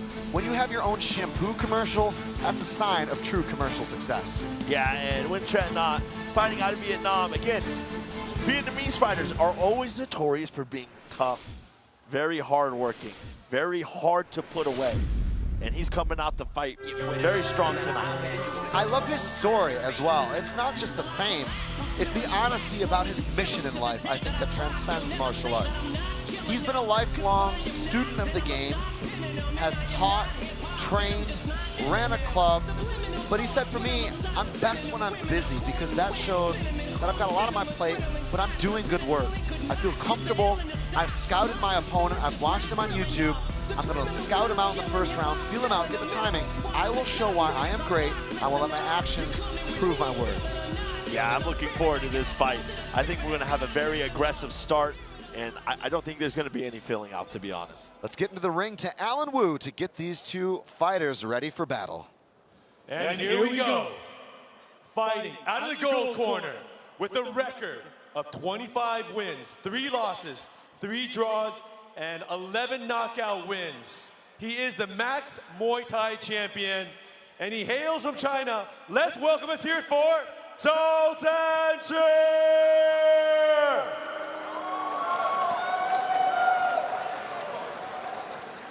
And his opponent, fighting out of the red corner with a record of 29 wins, 8 losses, 5 knockout wins. He is the SEA Games silver medalist. He is from Vietnam. Let's hear it for Nguyen Tran Nhat. They will be fighting 3 rounds, 3 minutes each, In the 60 kg category, this will be refereed by our very own master forehand from Malaysia. Good luck, gentlemen. All the best. Wen Tran Nhat and Zhao Zhanshi, Vietnam against China. Both very, very, very skilled. A lot of credibility in the record. Matt, it's not just the numbers, it's the story behind the numbers. If you look at who these guys have fought, they fought great competition. What does that tell you about this one? It tells me that these guys are going to be either very tactical or very aggressive. The Chinese fighters are very notorious also for being extremely aggressive, very hard-hitting. Both fighters aren't notorious in their country for being strong clinchers. I think we'll see a good battle from distance here tonight. Wen Tran Nhat, maybe he can use some of those head movements that he puts in that shampoo commercial to throw off Zhang Shaoqi tonight. Well, we're about to find out. And, you know, the one thing he promised was that actually coming from traditional Vietnamese martial arts, running a school, trying different styles of stand-up fighting, boxing and Sanshu and kickboxing and Taekwondo. He'd done a bunch of different stuff. He said, I actually fell in love with Muay Thai because it's a strong style. It's the best way to fight I've found in standing up. And I think that really speaks volumes about his embracing of the sport. But for Zhao Zhanshi, competing in all those different styles like kickboxing and MMA, he's also rounded out his understanding of the different disciplines. Both these guys have a good mental understanding of the game, which I know you'll agree with me is as important as the physical. Good luck. And we are getting ready to rock and roll. I'm excited for this one. Alongside me, Chris Hoekstra. This man, you can follow him at Planet Hoekstra on Instagram. You can follow him, Matt the All-American Polino, at Baby Cat Attack. Very interesting nickname, but it's my fight nickname. And speaking of fights, we're about to get into one right now. We got Vietnam versus China here, Asia Fighting Championships. Wen Tran Nhat in the red corner from Vietnam. Zhao Zhanshi from China in the gold corner. 24-year-old Zhao Zhanshi, 25-3. 29-8 for Wen Tran Nhat, the 29-year-old from Vietnam. Always interesting when you get a southpaw versus an orthodox. Body kick there, Wen Tran Nhat. Open stance matchup. You talked about it, Matt. Left leg forward for Wen Tran Nhat. Zhao Zhanshi, right foot forward. Those rear tools are a factor, backhand and back leg. Yeah, they're aggressive. Zhao Zhanshi on the, beautiful kick counter. Wen Tran Nhat, very good.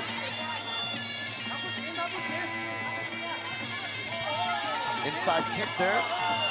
Now to the body. For Wen Tran Nhat, both fighters looking to land that backhand. That right cross for Wen Tran Nhat, Zhao Zhanshi to the left. Yeah, Zhao Zhanshi's got to watch out for the right hand. Oh, huge knee of Wen Tran Nhat. Beautiful sweep. And he kicks out the back leg. Great timing here so far. They've shown a lot of that educated understanding of movement and distance. I'm actually very impressed with Wen Tran Nhat. Fighting off the back foot, he is throwing some leather. Wen Tran Nhat, a martial artist since the age of 6. Has embraced Muay Thai, dedicated now to competing professionally, full-time, coaching. Zhao Zhanshi, there's been a fast track to start him in China. Now he's gone global, looking for big wins in AFC. Wen Tran Nhat is throwing the hardest leg kicks I've seen tonight. Every single one of them seems like it's slapping concrete.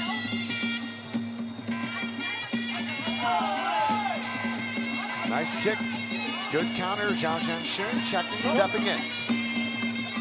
Touch of gloves. Wen Tran Nhat landed a beautiful counter elbow. Left hand to a right. Zhao Zhanshi squatting the stance, looking to step forward. In comes the left kick. Yeah, and Wen Tran Nhat is in full control of this fight. He's landing the beautiful right leg kick and then right body kick. And he's mixing it up beautifully. Zhao Zhanshi's got to really extreme his output a little bit. I think he's a little too cautious on the inside. Well, certainly not gun shy. Wen Tran Nhat looking for that left again, doing a great job, but he eats a right knee. Zhao Zhanshi stepping in again, eating the knee. Spinning back fist. Beautiful work here. Tactical footwork from Wen Tran Nhat. Wen Tran Na is super impressive. I did not expect him to come out this technically sound. He's landing similar to what we say when they throw the right kick and it gets caught, and they throw the right hand.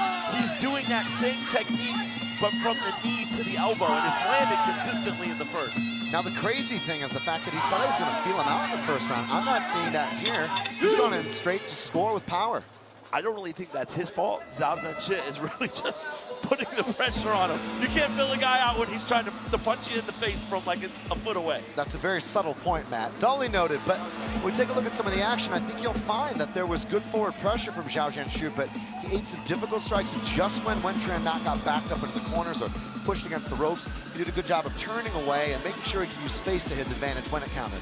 Yeah, and look at the action here. Beautiful knee, beautiful step out kick underneath here to get the sweep points. Spinning back fist, barely misses, and Wen Tran Na's been in control, and he's using that control from the right leg kick. So certainly some finesse to the skills on display from Wen Tran Na. Zhao Zhenshi possibly down 10-9. Yeah, I mean, I was wrong about the last fight, so I'm not going to give you any solid predictions, but in my eyes, I think Wen Tran Na is doing enough to suffice a 10-9 score for the first round. All right, well, you got it there. It's unofficial ringside here. In the humble opinion of these two broadcast commentators, 10-9 Wen Tran Na, but Zhao Zhenshi looking already even more aggressive and speedy with that lead jab. The right roundhouse is landing beautifully to the body for Wen Tran Na.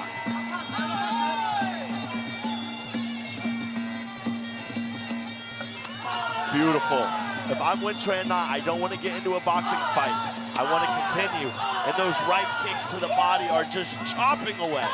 Left kick to the body lands, jumping in there. Lead jab. Tie up there, trip down to the mat. If nothing, a little bit of intimidation scoring for Wen Tran Na. Kick again. Listen to the thud there, Matt. That is brutal. I don't understand how Zhao Zhenshi is actually taking these. Again. Yun says the referee separate. People don't realize how athletic those refs got to get in there and break those up, because those counters are coming right away. Kick to the body, stepping in, jab cross. Zhao Zhenshi continuing to press the action on the front foot, but running into all kinds of trouble with that rear kick to the body, and that's a sweet technique in this matchup. That southpaw versus orthodox opens up the power kick to the body. That's a key detail, man. Yeah, and Zhao Zhenshi he's got to do a little bit more. He's eating too many kicks. Everything he's throwing is getting caught, and he's not being able to check that back leg of Wen Tran Na. Zhao Zhenshi, interestingly, has a very high-profile Chinese coach who trained in Thailand for 10 years, competed, and then brought the sport back domestically. So there's been a lot of growth. But Zhao Zhenshi said, I'm coming to Malaysia to win, and I feel comfortable about it. But I think his coach needs to work on that rear check, though. Beautiful. To the body there. Good coverage from Wen Tran Na, backing up. And again, kicking beautifully. That's a difficult one because you're moving backwards. You can still throw power at that rear leg. I'm so impressed with the ring awareness of Wen Tran Na and the power. Very, very high fight IQ from Wen Tran Na. Very high fight IQ. I would like to see Zhao Zhenshi throw more inside leg kicks. He hasn't thrown one single inside leg kick. And that's one of the power shots you throw from being a southpaw. When you're a southpaw, you're using that back leg against the soft inside of your opponent's front foot, especially when he's an orthodox. He hasn't thrown one kick.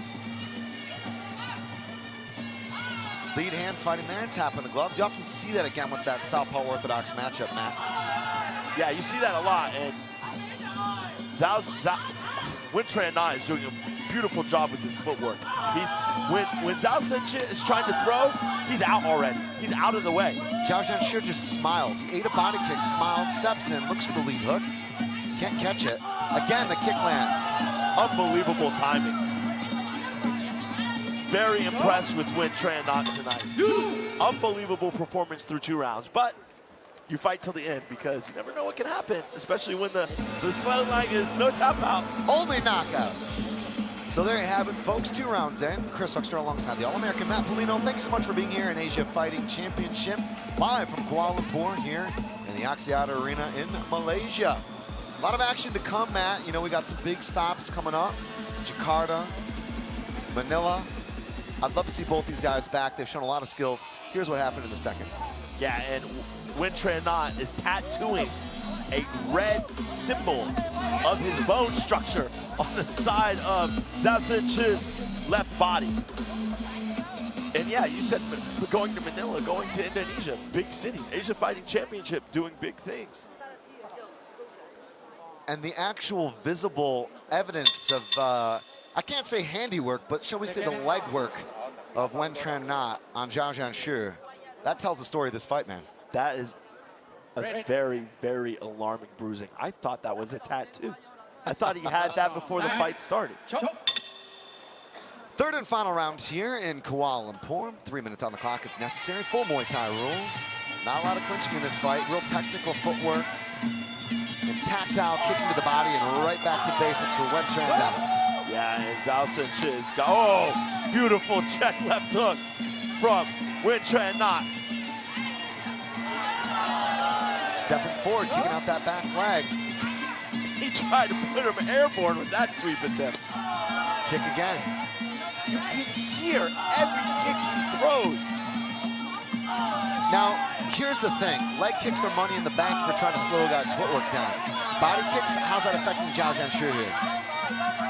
Even if it's not affecting his way to move forward, it is scoring a massive amount of points. In Muay Thai, those kicks to the body are the highest value points. Those score the most. And look at the side of his body. Unbelievable bruising. And he just continuing to chop away the back end of Zhao Sanchi in a beautiful sweep. Takes away the power, takes away the mobility, the cardio, not to mention scoring points again. I mean, Zhao Jianshu is gunning for it here. He's looking for those leg kicks. He's trying to punch and punish, but punching the kicker in Wintran Knott just doesn't seem to work. Fantastic. Like, Wintran Knott is fighting a perfect fight right now. A perfect fight. And Zhao Sanchi is slowing down a lot. He's definitely feeling the effects of those body kicks. So Wintran Knott in the zone here in KL. From Ho Chi Minh City, a young martial artist studying all disciplines, starting with traditional Vietnamese martial arts from just 6. What a way he has come at 29. Yeah, he's taunting him, and he leads him up with a right elbow. Beautiful kicks. Oh, huge right hand lands. Wintran Knott just got rocked. Yeah, and he took that big punch there, but again, the kicking speed difference is the difference in this fight. Every time Zhao Sanchi throws a kick, it's caught, it's blocked. Every time Wintran Knott throws a kick, it's slapping hard. Right hand landed again, though. Zhao Jianshu landing it right down the pipe, straight down the middle. That's a classic counter. Zhao Sanchi, in my opinion, hasn't thrown enough straight lefts. There we go. It was actually the right cross that landed twice, though, against Wintran Knott. Ironic. Beautiful knees. Beautiful elbow. And Zhao Sanchi is shaking it off. I feel like he's a bit lost in there right now. I think Wintran Knott has really thrown him off his game. It's just been remarkable. I mean, the repetitive impact, the meaningful strikes to the body there. And Zhao Jianshu, the expression on his face hasn't changed. Yeah, Wintran Knott, phenomenal fight. Unbelievable.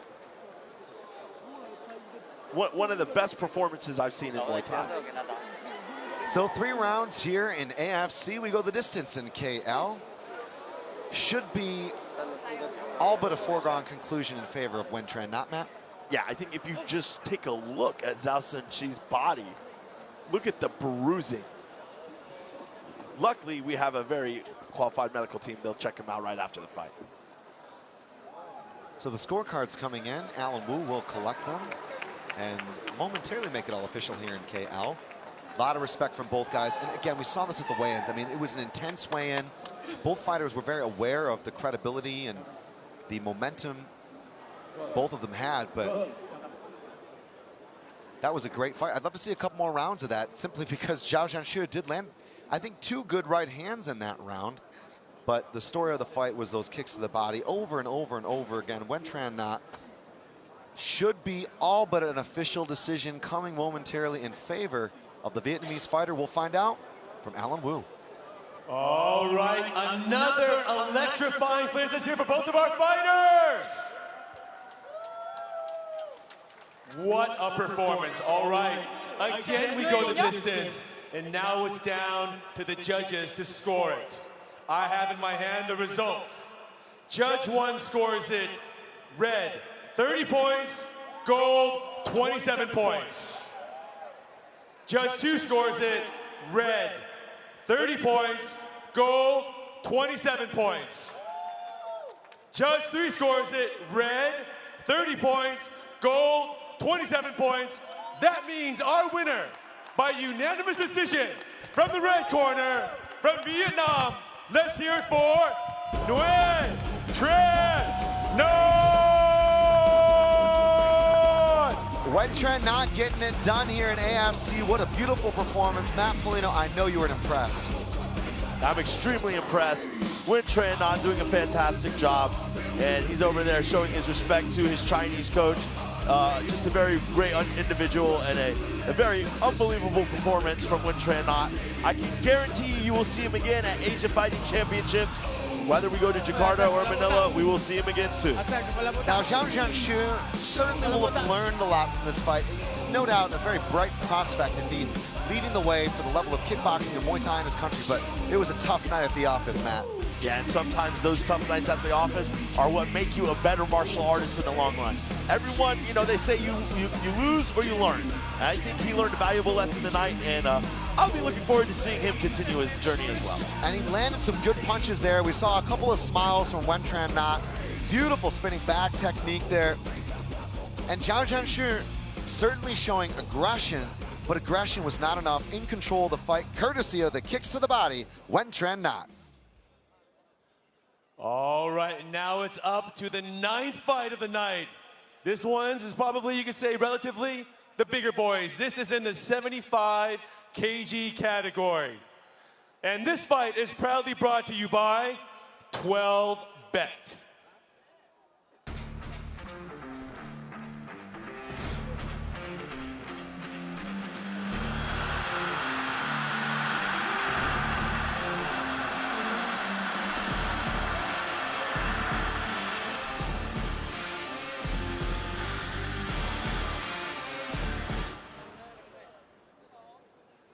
All right, and here we go. Fighting out of the gold corner. Let's hear it for, he is from Uzbekistan, Mansurbek Nomad Tolipov.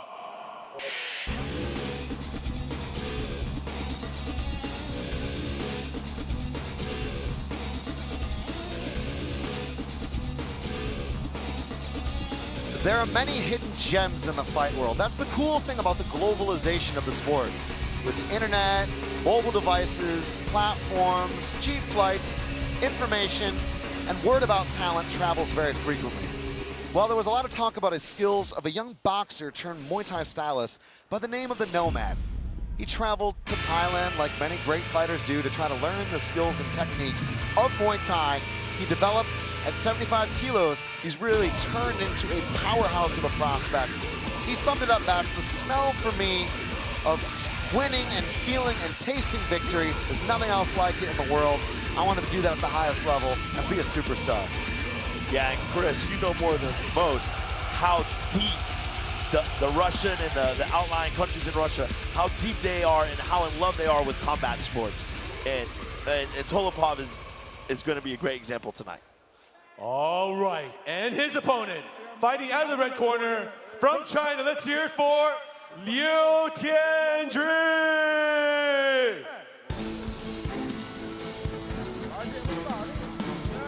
Liu Tianjun has also found superstardom, but it's been a bit of a different path. Again, the level of kickboxing, Muay Thai, Sanda in China has really grown and found increased exposure over the years. He's actually only been training for it a handful of years, but the low kick is his specialty. Matt, we're really excited to have him here in AFC. Yeah, Sanshao champion. That's a big accomplishment in China. That's one of their bigger sports. So to be a champion in Sanshao is something that is is an accolade not to be taken lightly. He's got very well-rounded combat experience. In Sancha, they have throws that are very similar to the sweeps that we see in Muay Thai. So he can be versed in the clinch, although not have fought in a lot of Muay Thai, he can be extremely versed in the clinch. Now, he's 25-5 in kickboxing, 2-3 in MMA, 26-7 in Muay Thai. That is a ton of fight experience, a ton of ring time for the 27-year-old. Can't wait for this one. Both guys are in the ring. We'll go to Alan Wu. All right, here we go. This is their moment of truth. 2 men have entered, only one can emerge victorious. Here we go. Fighting out of the gold corner with a record of 39 wins, 12 losses, 1 draw, and 10 wins by knockout. From Uzbekistan, he is the Muay Thai Extreme main event champion. Let's hear it for Mansurbek Nomad Tolipov!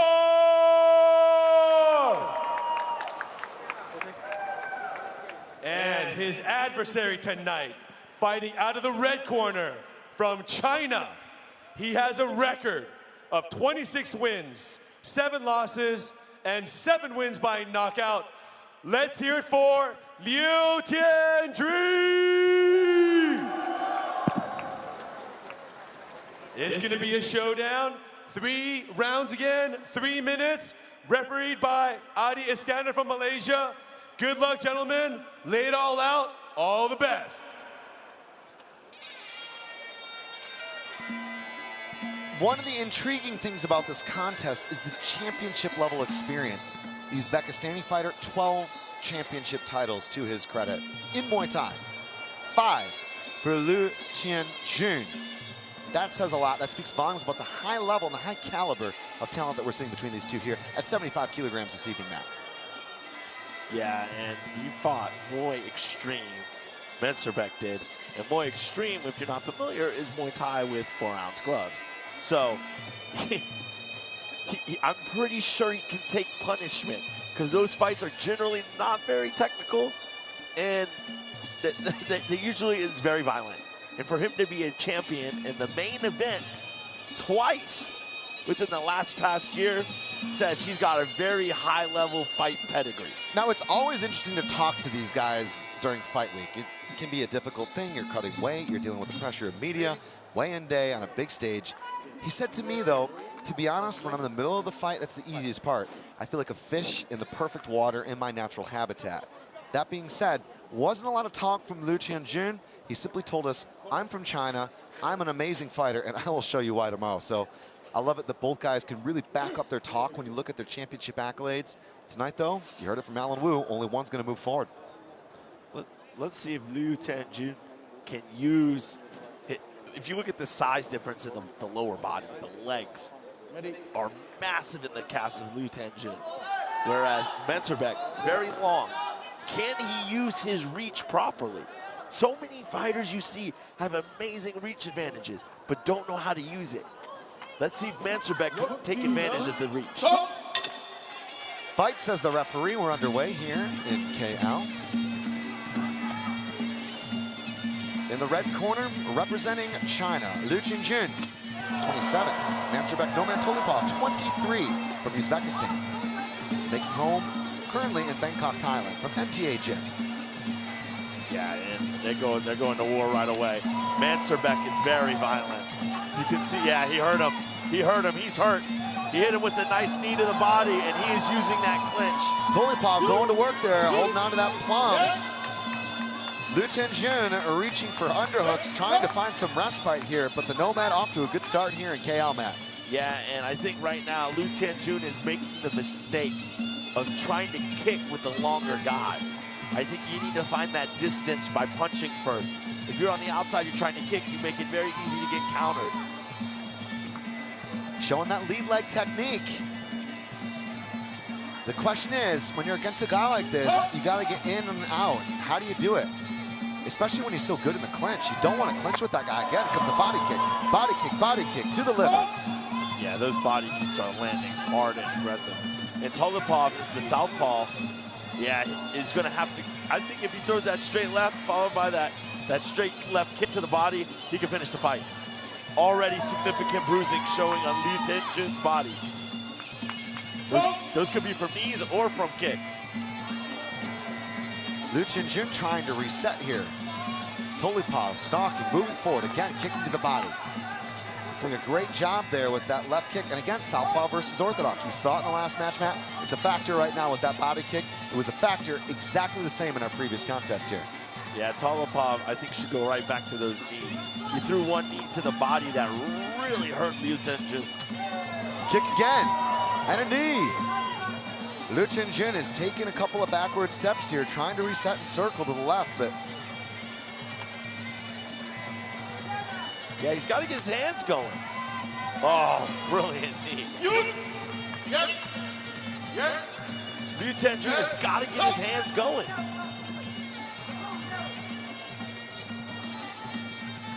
Yud and Yak stop and separate, says the referee.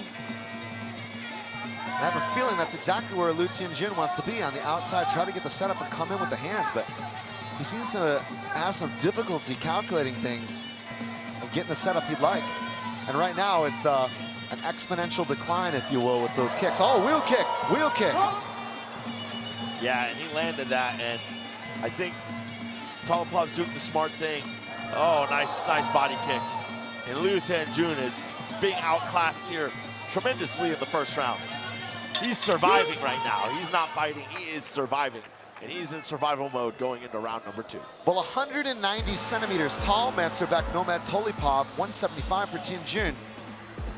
Liu Tianjun, though, it seems to me, is at a big disadvantage. Not only was the reach, but it's the legs. I mean, look at Tolipov's physical construction. The leg advantage in reach as well is such a significant thing to look at. Well, I mean, you look at the highlights here. That knee really hurt him. He felt it. He crunched his body. And then look, Tolipov doing amazing work kicking the body. And there's that spinning heel kick that we saw as he followed up from the left roundhouse.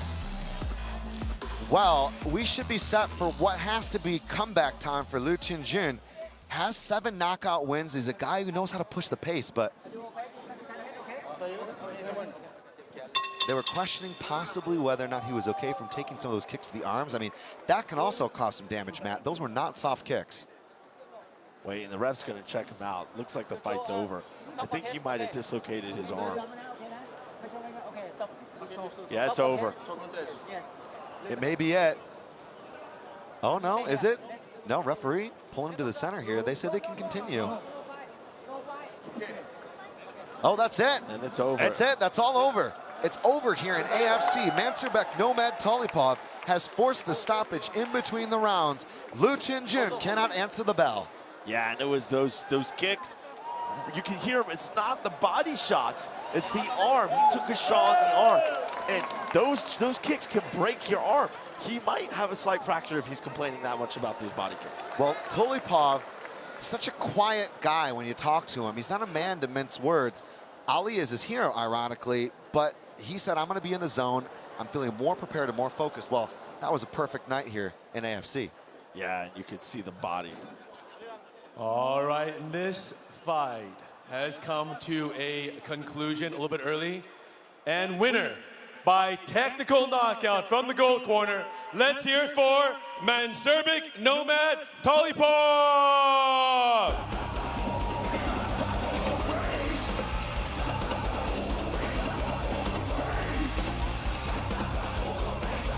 Mansurbek Nomad Tolipov has been on the road for many years after leaving his native Uzbekistan. A boxer turned Muay Thai stylist, moving to Thailand, training in Bangkok, decided to stay, learn, grow, compete tonight. Another walk towards that ultimate goal of being the best of the best at 75. Yeah, and he did a great job. Here's some of his handiwork. You can see an amazing left roundhouse kick attack, followed by some great knees. I think some of those kicks landed on the arm, and that was really the difference maker in the fight. That's what slowed the fight down. That's what ended the fight. Kudos to him, and we cannot wait to see him back in the AFC ring. There was that wheel kick, showing a lot of great leg techniques. There in victory after the stoppage in between rounds. An amazing performance from Mansurbek Nomad Tolipov. All right, now we are down to our final main fights of the night. Are you ready? This is what it's all about. And this fight is proudly brought to you by iBet.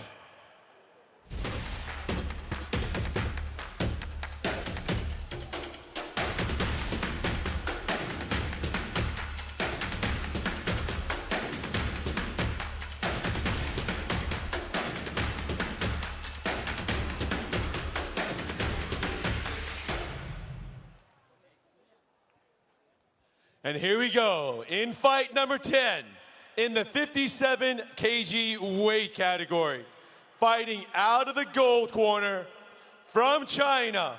Let's hear it for Duok Jae-yoon.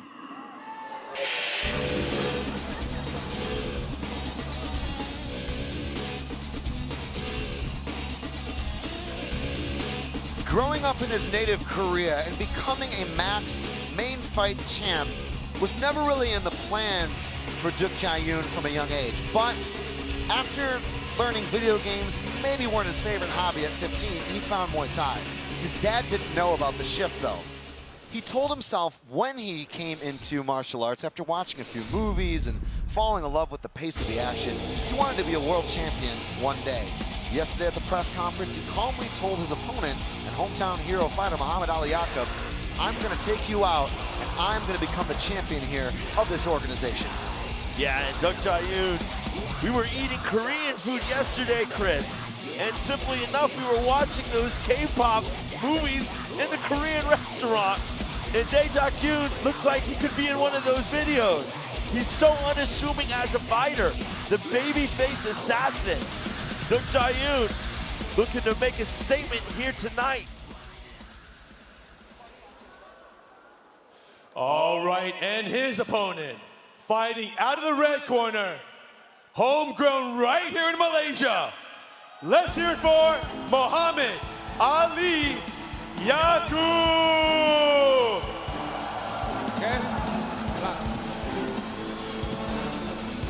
When a fighter tells you they don't care about the future, they don't care about the past, and they're only focused on one thing, that moment, some people might be perplexed. But when you've been in there like I know you have, Matt, you've seen the action, you've felt the tension of what competition can be as a martial artist, it makes sense. When you're nicknamed Captain Malaysia and you're going out there taking one fight at a time, focused only on those absolute necessities of performing technically correct, sticking to the game plan, and becoming a true champion in your home country, the story makes sense for Muhammad Ali Yaqub.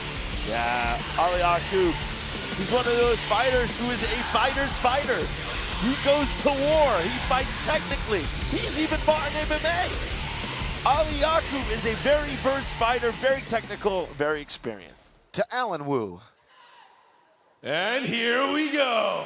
This is a big one. This is again, fight number 10, 57 kilograms weight category. From the gold corner, with a record of 35 wins, 14 losses, 1 draw. Okay. They know him as the babyface assassin from Korea. Let's hear it for Duok Jae-yoon.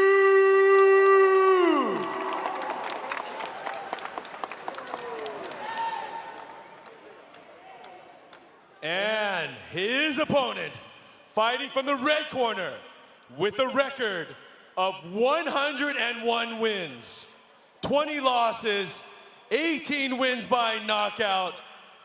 They know him as the Muhammad Ali of Malaysia.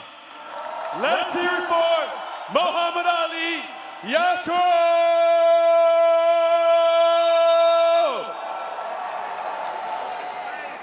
This fight will be refereed by Pangpan Ratanasunthorn. Good luck, gentlemen.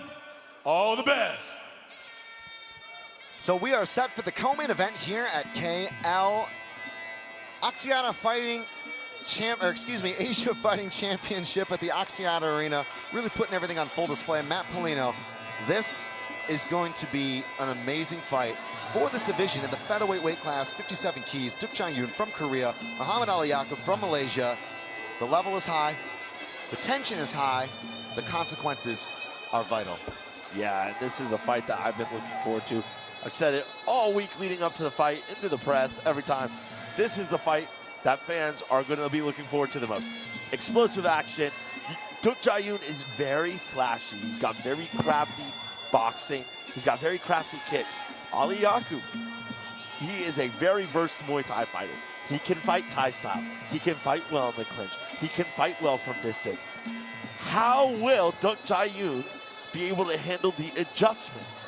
You've seen it many times in combat sports.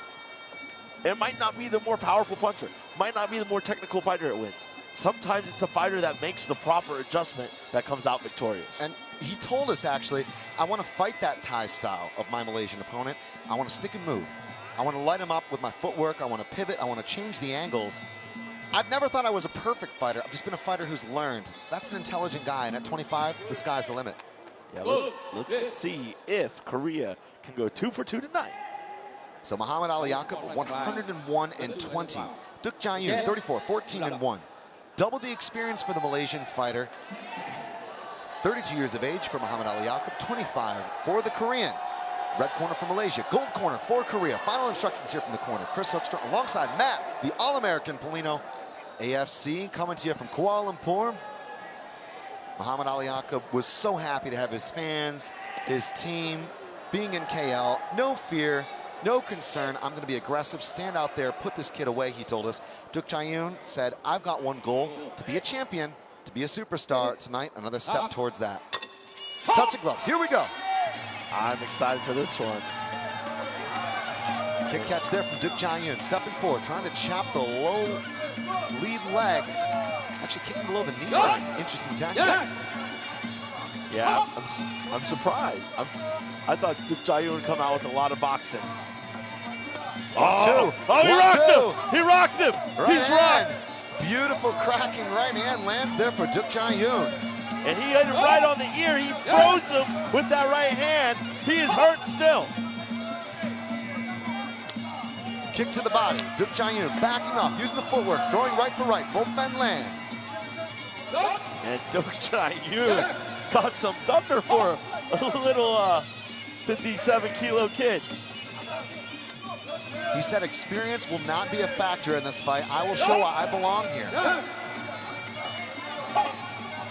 If I'm Duc Jayun, oh, and he lands another right hand.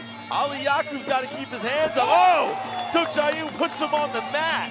Kick to the body lands for the Korean. Down goes the Malaysian. Ali Yaqub is rocked. His hands are low. This is what he's got to do. He's got to close distance, recover fully before catching another right hand. They are on the edge of their seat here in KL. Muhammad Ali Yaqub looking to take the bat, Matt. Yeah, and look at the corner of Ali Yaqub. It is filled with people. No rule, no 3-man corner rule tonight. There's about 30 there. So a clinch and a separation here. And look at Duc Jayun's footwork. The way he's moving his head. Oh, another right hand. Ali Yaqub has got to move his head. He has got to move his head. He's eating too many of those stinging right hands. Good frame here from Duc Jayun, trying to pry his way out of the clinch down to the canvas. And some concern here from the corner of Muhammad Ali Yaqub. Duc Jayun is landing some good strikes in the clinch.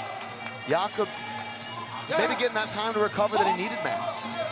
Yeah, even if he's recovered, he's eating another stinging right hand. It's never good to block punches with your face, Chris. Yeah, the 2 is the money shot. The right cross. Both men orthodox, left foot forward. Forward pressure from the Malaysian. Duc Jayun backing up, looking to set up again, looking for that jab, and steps in and lands so successfully. 2 lands again, right cross. Right hand comes in from Muhammad Ali Yaqub. I don't understand how you can call him Muhammad Ali of Malaysia with head movement like that. Well, Muhammad Ali Yaqub was unwilling to predict what would happen. He was unwilling to divulge his game plan. Has he brought the right tools to this party, Matt? That's the question. I think he's got to move his head. He can't get hit with that right hand throughout 3 rounds. He gets hit with that right hand, you know, the first round you might be able to see, you know, you might be able to wear it off. You might be able to ride that punch, what we call riding punches. He wasn't riding those punches. He was eating them flush. Well, Duk Jae-yoon made a prediction that he would go out there and show speed and footwork and set things up, taking and breaking the rhythm of Muhammad Ali Yaqub. That is exactly what he did, Matt. Yeah, look at the right hand again. Even in our replays, you see Duk Jae-yoon freezing him up.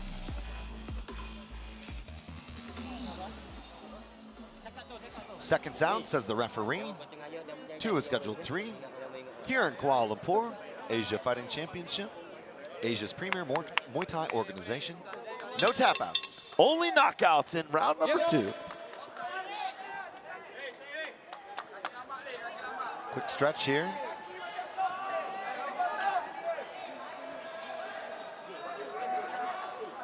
And the referee happy to give that slight little bit of extra time. Yeah, and big crowd. Oh, huge elbow. He's cut. Ali Yaqub is cut.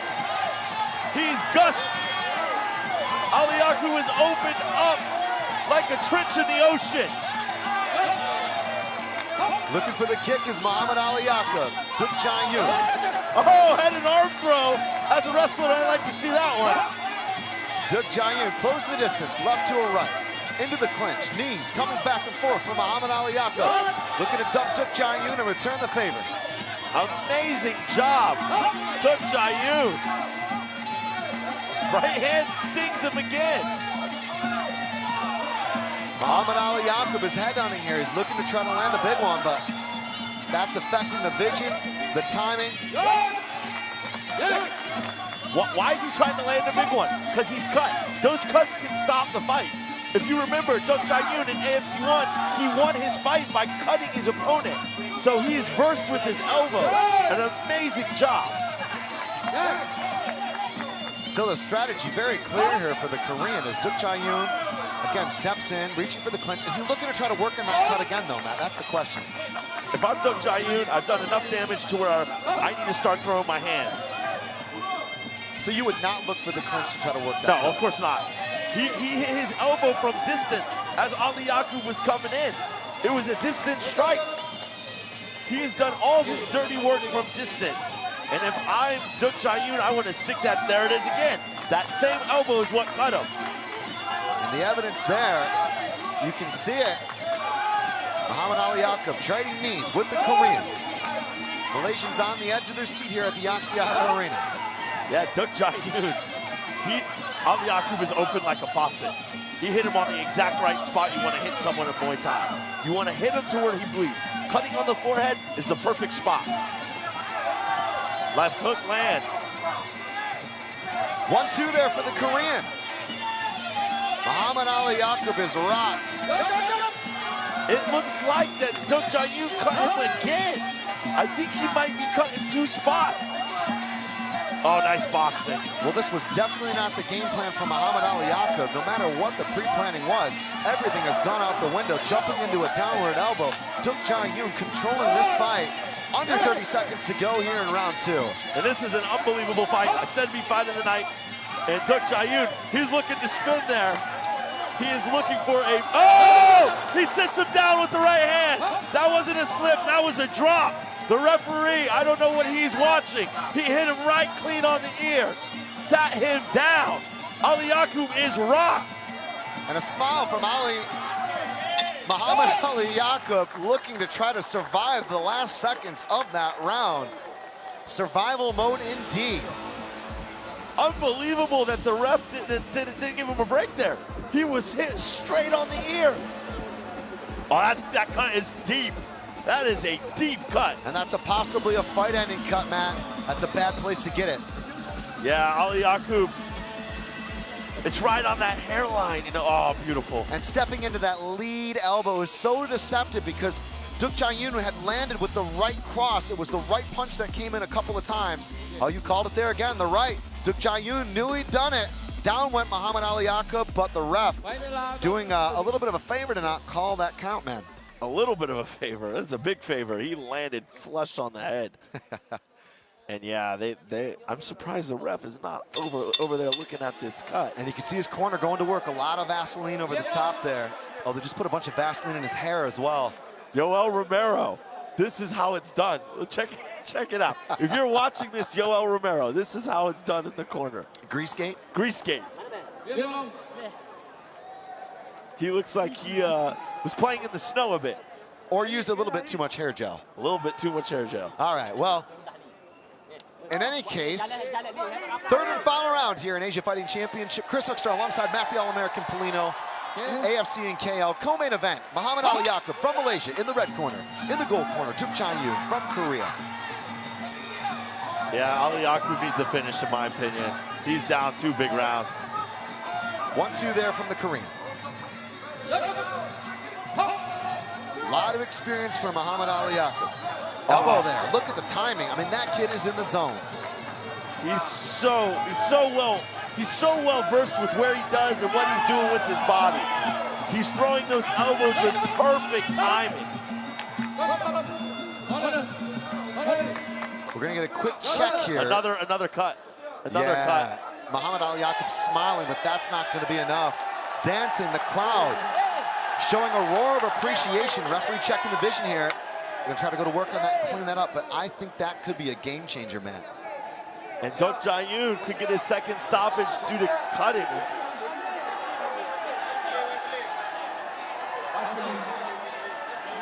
They need to stop the clock here. I believe the referee would have called time.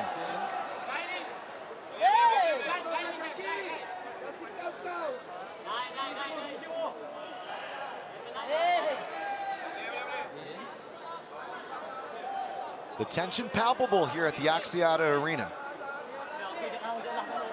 Matt, they're gonna let this one continue. Can't quite see from our vantage point the extent of that, but I don't know if there's such thing as blood time as we have in other combative sports, but he's ready to go. We're gonna let him go.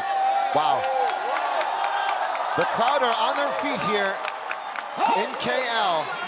Muhammad Ali Yaqub said, my fans, my friends, my teammates have all come to support me, and the cheers in the bleachers.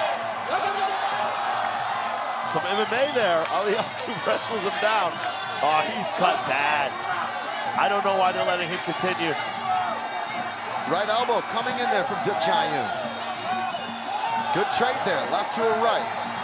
Muhammad Ali Yaqub looking to try to find some daylight here, but it's been a lot of one-way traffic from the young man from the Republic of Korea.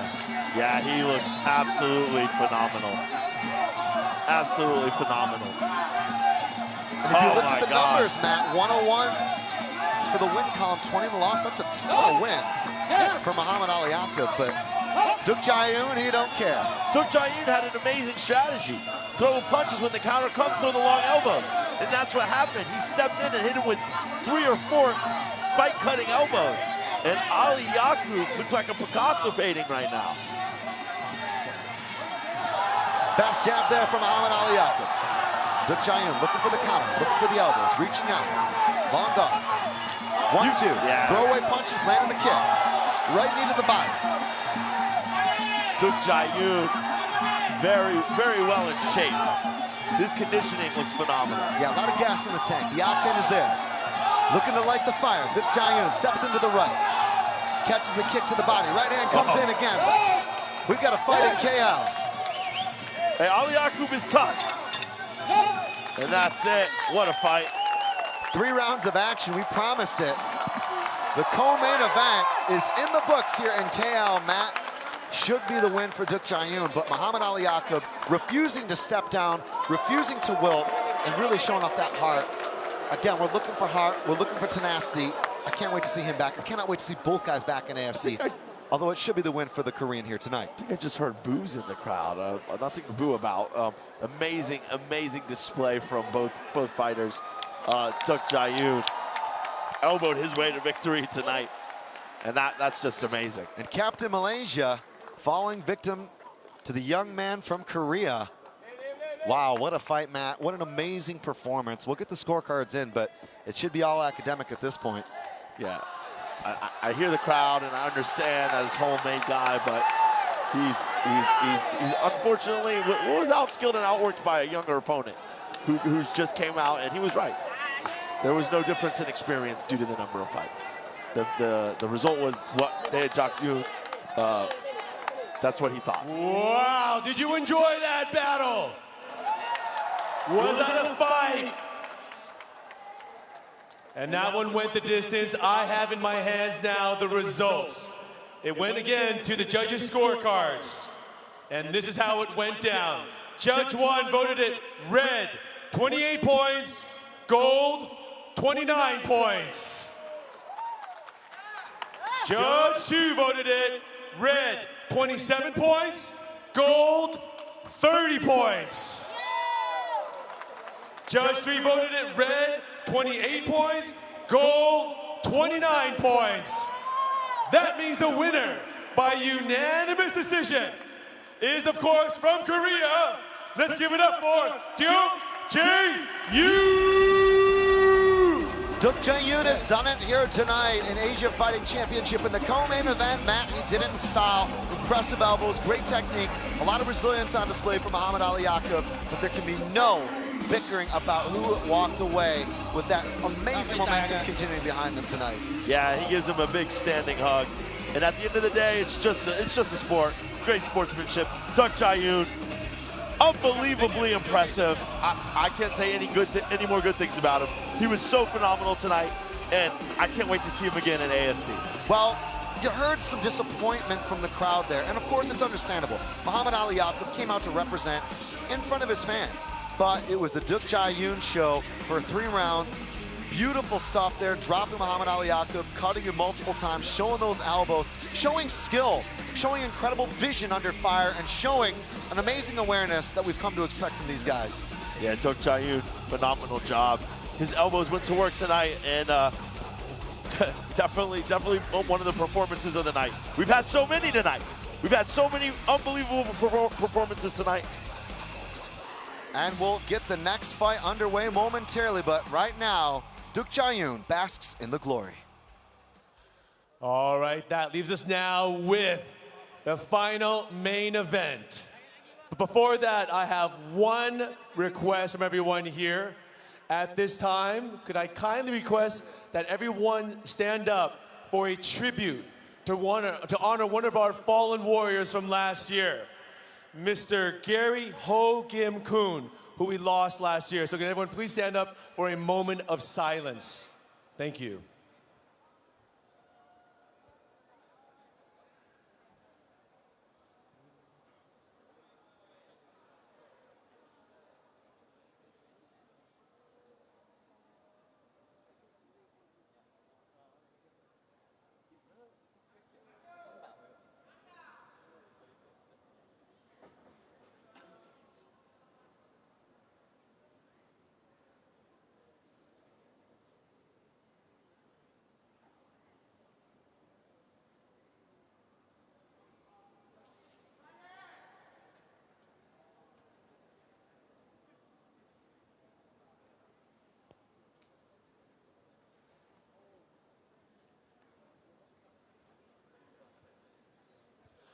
All right, thank you, everyone.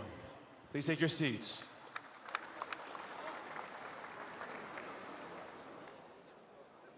And now this is it. The final fight of the evening here at Asia Fighting Championship. Are you ready? This is what we are here for. This is where we make history. This is where we emerge with only one victor. It's a friendly battle between 2 very friendly countries very close to each other. So let's get ready to have some fun. I want to hear everyone in the audience screaming and enjoying yourselves here at AFC. So let's get on with the show. But first, we have to have our sponsors who brought it to us. So let's thank Ole 77.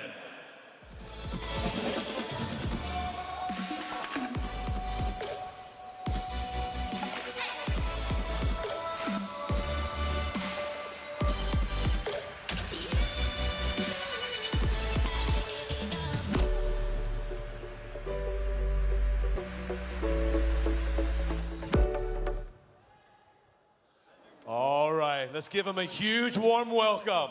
Fighting out of the gold corner, from Malaysia, let's hear it for Mohammed Amirul Arifin!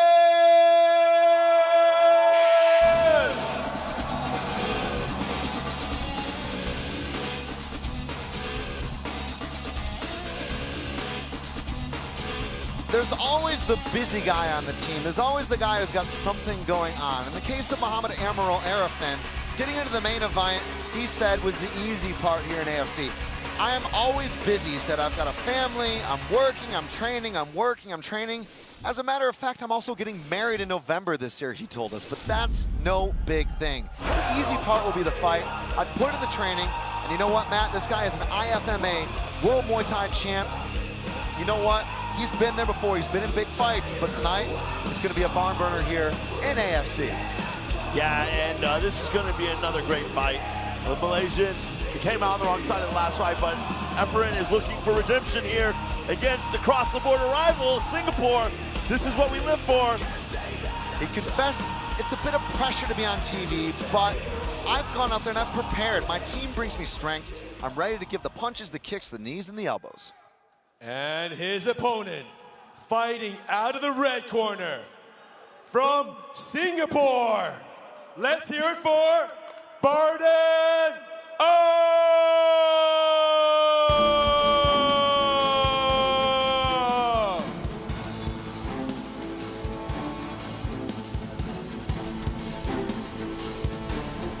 Growing up and working odd jobs were just part of the struggles that it took for Bardenong to find success. He eventually became a stadium champion, multiple-time Lumpini fighter. Training out of Singapore and Muse Fight Club, though, he feels like he's better, faster, stronger. But he hasn't got a lot to say other than that, Matt. He simply told us, when you're good, and that's what counts. He knows his opponent is probably more concerned about his skills than he is about his opponent's. It's a game. My opponent may have underestimated me, he said. Tonight, though, I'm going to show why I'm the guy to beat, and I'm the guy to be the champion. Barden was telling me that he spends most of his time talking in the KTVs, at the Muse KTVs. So he's ready to fight tonight.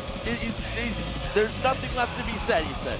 It's all respect, but he's ready to do work, he's ready to do business, and he's ready to give a spectacular performance in the main event. All right, and let's battle. Here we go. From the gold corner, with a record of 88 wins, 8 losses, 12 knockout wins.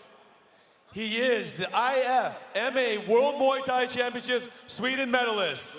They know him in the rounds here as Banmiro. He, of course, is representing you right here in Malaysia. Let's hear it for Mohammed Emerald Arafin!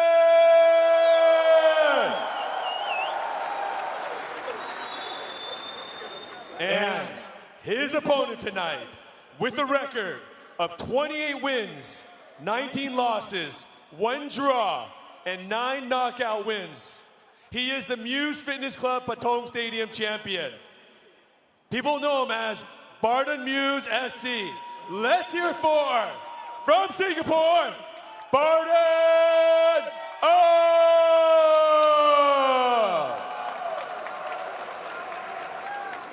So this is it, a classic battle, fighting for your family, for your honor, and I guess indirectly for your country too. But here we go, it's gonna be a lot of fun. This is the final fight of the night. I want to hear everyone in this audience go crazy, mad crazy. It's gonna be 3 rounds, 3 minutes each. At the weight class of 66 kilograms, will be refereed by Master Koo from Malaysia. Good luck, gentlemen, and all the best!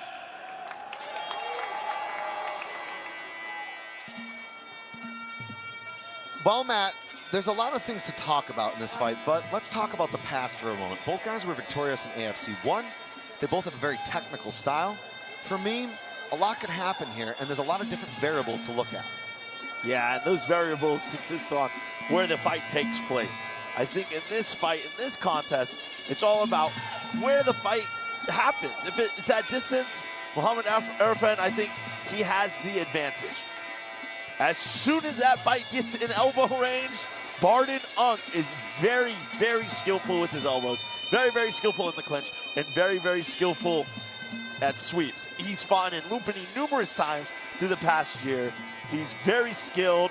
He's one of Singapore's top, if not the top Muay Thai prospect out of Singapore, and he's fighting a very experienced fighter in Arafin who has a lot of international experience. Now, Barden, in his young age, has a couple of idols. One of which I've got to mention Burkhard Ben Chemek, a guy who he said, I have always idolized and epitomized in the way that I trained and tried to stay dedicated to the sport. But the cool thing about Brendan is he does fight technical Muay Thai style. Yeah, of course, he fights Thai style. You can see he's very relaxed in his Y crew as well. And of course, Boy Cow is one of the first Thai fighters to make a splash on the international scene. Now, he might not be the best first Thai fighter, but he transcended the sport. And Boy Cow is a lot of people's hero because he fought internationally and showed how effective Muay Thai is. Now, his opponent, Muhammad, told us, I'm wary of this. I'm looking to adapt. I'm looking to go out there and show why I should have, being the favorite, the more experience and the more backing behind me. Yeah, there's some pressure. Yeah, I'm the hometown guy. But I'm going to go out there. I'm going to score points. I'm going to be quicker. Nothing will be different. I'm going to get the win, be 2-0 in AFC. Yeah, I think Barden has something to say about that. We'll see what they both have to say here in a little bit as they finish up their Y crew. And I'm excited for this one, Chris. Main event could be fight of the night.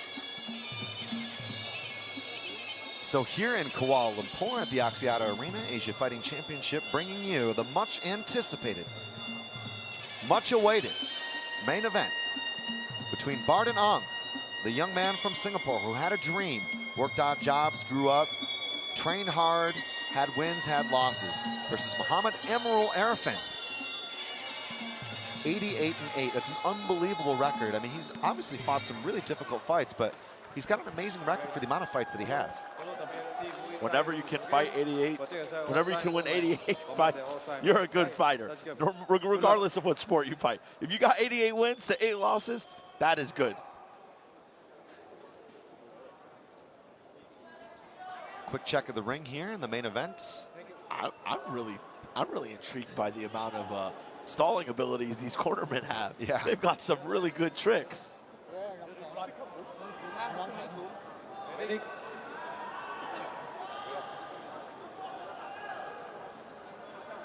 I'm ready for this one.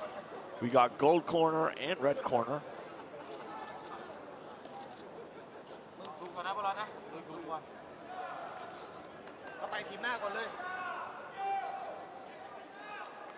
Main event here at 66 kilograms in the red corner, Barden Ong from Singapore, 28-19-1 is the record. Muhammad Emerald Arafin, 88-8 from Malaysia in the gold corner. A lot of fans out here in KL at the Axiata Arena to support Muhammad Emerald Arafin. He said there's a little bit of pressure, but for me, the hard part was the work coming into this fight. Barden also said it's been a long road to get to this spot. I'm in the main event. I will not disappoint. Chris Hoekstra alongside Matt, the All-American Polino. Matt, I know you're excited, brother. Yeah, sorry, I cut in there a little bit, but you can see how relaxed Barden is. Super relaxed. He's almost fighting in slow motion.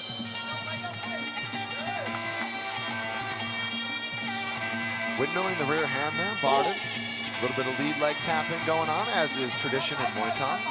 Inside low kick attempt here from Emerald Arafin. Muhammad Emerald Arafin, the shorter man, disadvantage on the reach department, but he's got power, he's got durability, he's got speed, and he's got some great technique. But I expect Barden's going to want it in the clinch. He's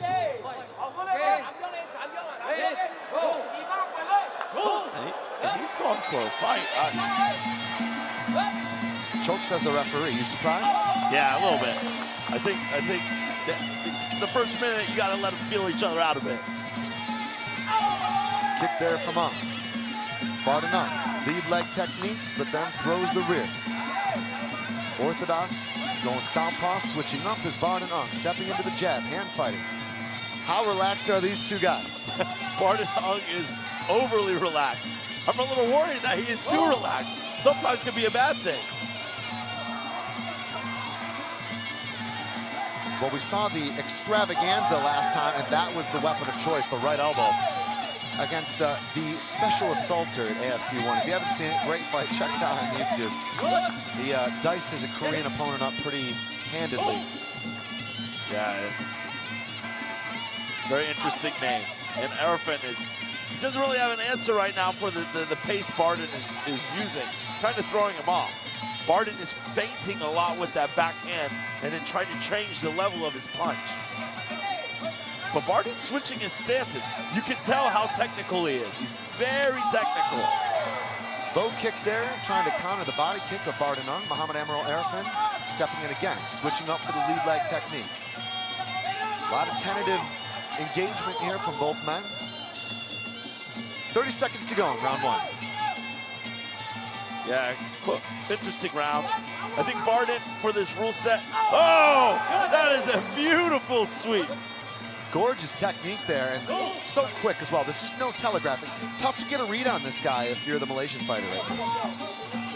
I think Barden's starting out a little too slow, but he'll definitely pick up his rhythm. We saw the same thing last time.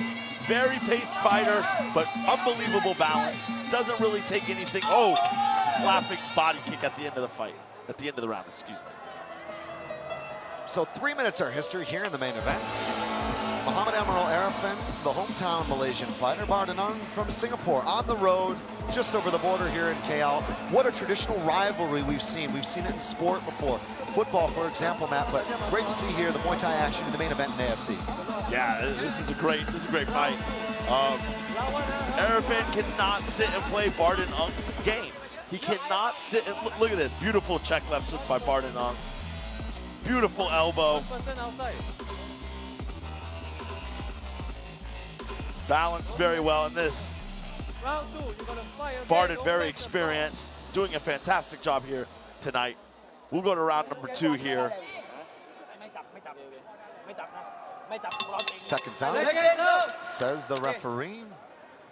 60-second intermission. Quick check from both camps, and a stretch there for Barden. Well, Barden's not throwing a lot of volume, but his balance is phenomenal. And his footwork as well, his discipline. I mean, it's a difficult thing, isn't it? The pressure's there. You moved up into the main event. The expectations are there for a great fight, but sometimes you got to be smart and win those rounds. I got that 10-9 Bardenong.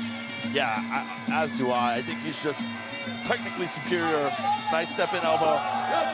And this is what I'm talking about. So his Thai style, so versed with the throws, so versed with the sweeps. Nice elbow. And look how much weight he's regained after the cut. He looks a bigger guy from yesterday. It's unbelievable. He makes the weight so well. Yeah, he's very long. He's got amazing leverage with his legs. And he's using that to a T as he's fighting Arafin. And Arafin's just got no answer. He's got no answer right now.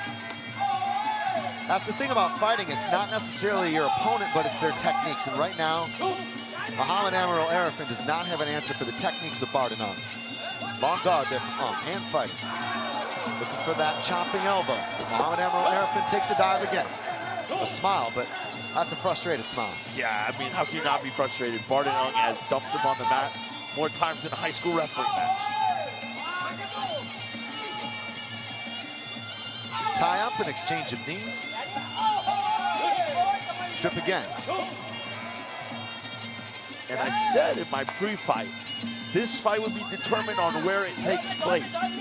Whenever he's in clinching range, Barden is putting him on his rear end. And it's just the difference in skill level at that distance. It's interesting to see that Barden is allowing Muhammad Emerald Arafin to lead some of these times. His countering is just remarkable. Again, he lets him lead, step in, try to land a punch, and grabs the clinch. He's just so reactive. He does it in such a correct, technical manner that a lot of lessons here. It's not necessarily the most flashy stuff, but everything's perfect. He's made no mistakes. Yeah, Barden is super technical. You can tell in the way he uses his hips to sweep and throw his opponent. And with 1 minute left, yeah, he's taunting him a bit now with his head in the center.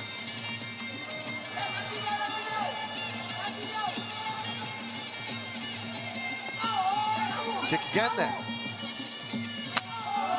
Nice kick. Under a minute left. And he's not throwing many of those roundhouse kicks, but when he does throw, it's hard.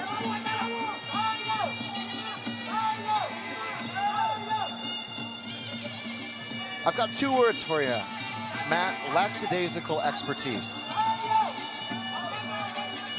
That's a way you could say it. He's fighting traditional Thai style. I mean, if you look back at the early Thai fights in the early 1900s, for as long as the sport's been going, they fight at that relaxed pace. And he's fighting at that very relaxed pace.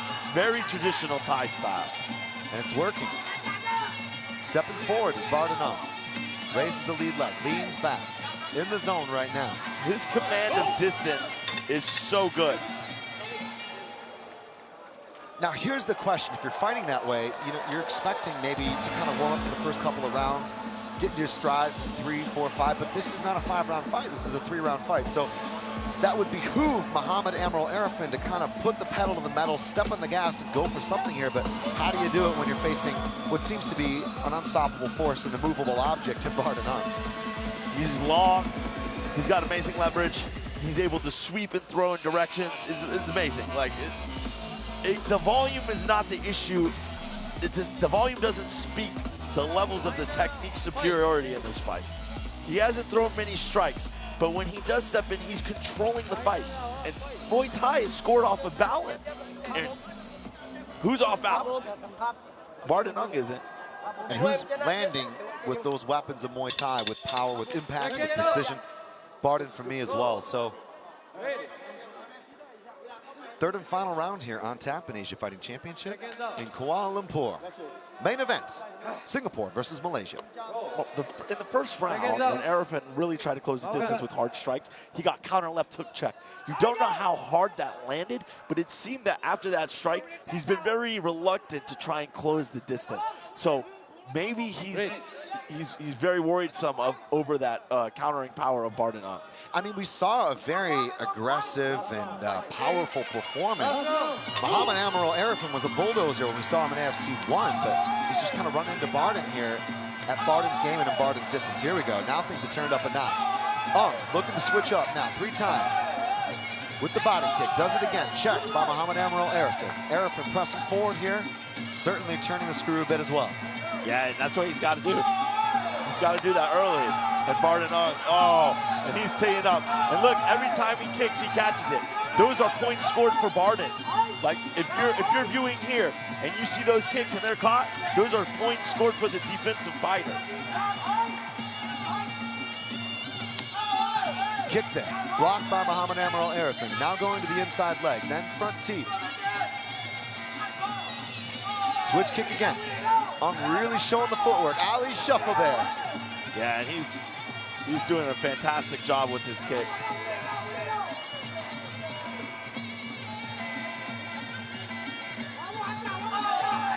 Nice block there by Arifin. Stepping in for the elbow. Missed.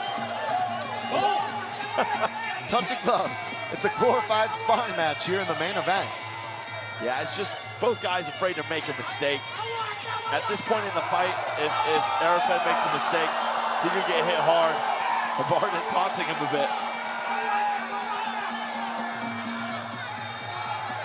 Hey, look at that. Again, just the economy in motion for me. That's the thing that sticks out here. There's no wasted movement from either guy, really. It's not that Muhammad Emerald Arifin has done anything particularly wrong. It's just is that much better right now, at least in this type of fight, at this distance, with these techniques. Yeah, Barden, it seems like he's not putting out a lot of output, but it's the what he's doing with the output that he is giving that's winning him the fight.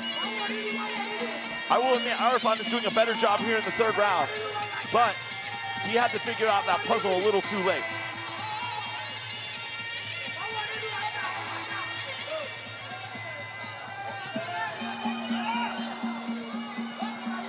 There's a sweep. Too easy. Bardanon looking phenomenal here in the third and final round. Nice knees from both men. Down goes Muhammad Emerald Arifin. 30 seconds here in the third. Nice kick to the body there from Bardanon. 20 seconds left. Needs a knockout. Low kick there from Bardanon. 10 seconds. Touch of gloves. Both men continuing to try to score here. The touch of gloves at the end is kind of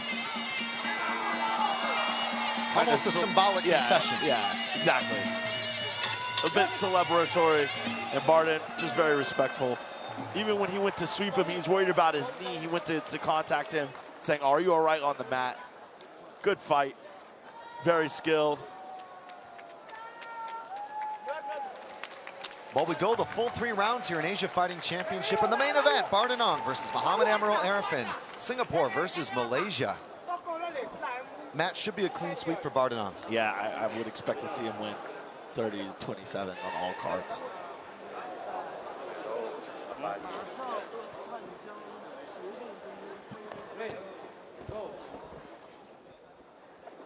So here, as the corners continue to offer some advice and recoup and recover their fighters, the scorecards are in, and the official announcement will come from our Master of Ceremonies, Alan Wu. All right, ladies and gentlemen, did you enjoy that match? Yes! Yeah! All right, I have in my hands the results of this 11th and final match for Asia Fighting Championship.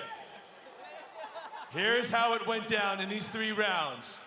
Judge 1 scored it red, 30 points, gold, 27 points. Judge 2 scored it red, 30 points, gold, 27 points. And Judge 3 scored it red, 30 points, gold, 27 points. So, by unanimous decision, our winner in this main event from Singapore, Bardanong! Your winner in the main event, Bardanong. And that's got to be one step closer to getting the championship belt that he covets. Matt, it was an amazing fight between both guys, a very technical fight. Muhammad Emerald Arifin really did quite a bit, but he couldn't get through the defense. He couldn't penetrate the offense and the control of Bardanong. Yeah, and Bardanong, look at the balance control. The control was everything tonight. He did a fantastic job. Amazing sweep action. He really put Arifin on his back most of the fight. Beautiful job catching and countering. It was just a phenomenal performance from Bardanong, and you can see why he'll definitely return in AFC 3 or 4, wherever we see him next. He'll definitely be back in the AFC ring.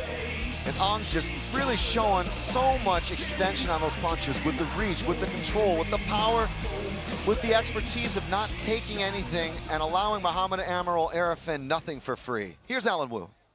All right, ladies and gentlemen, our fight is over. Right now, we have one more award to give out. I'd like to invite on stage the CEO of United Through Sports to give out the WMC Fair Play Award. Let's welcome Julia Govinder.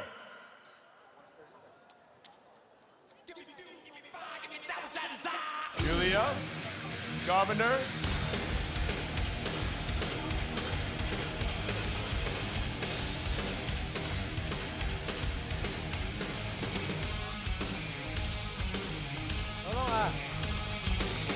Hello, testing. Hi, Julia. No. All right, one moment. We're waiting for the results to find out who is the winner of our WMC Fair Play Award. One moment here.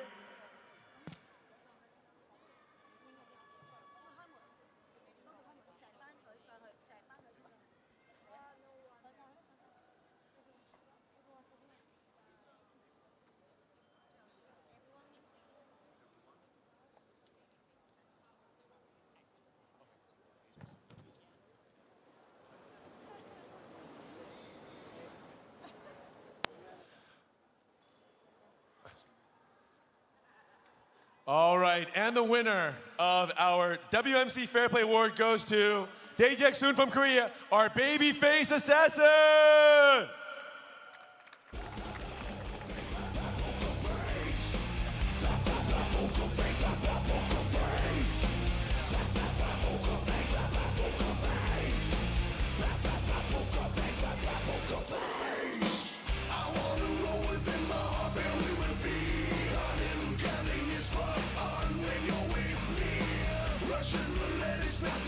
There he is. Haja!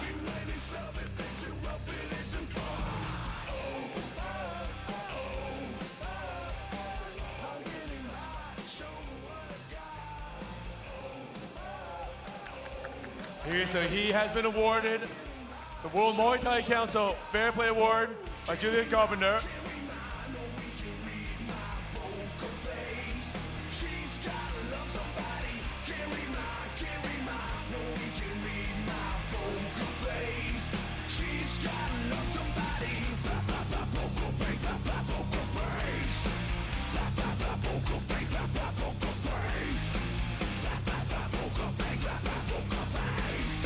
Well, what an amazing night here in Kuala Lumpur. That was Asia Fighting Championship. Brilliant competition, amazing back and forth stuff. Matt, a great night all around. Yeah, it was a fantastic night of Muay Thai action. We saw some really high highs and actually no low lows as the fights were fantastic tonight. So just some amazing performances all around.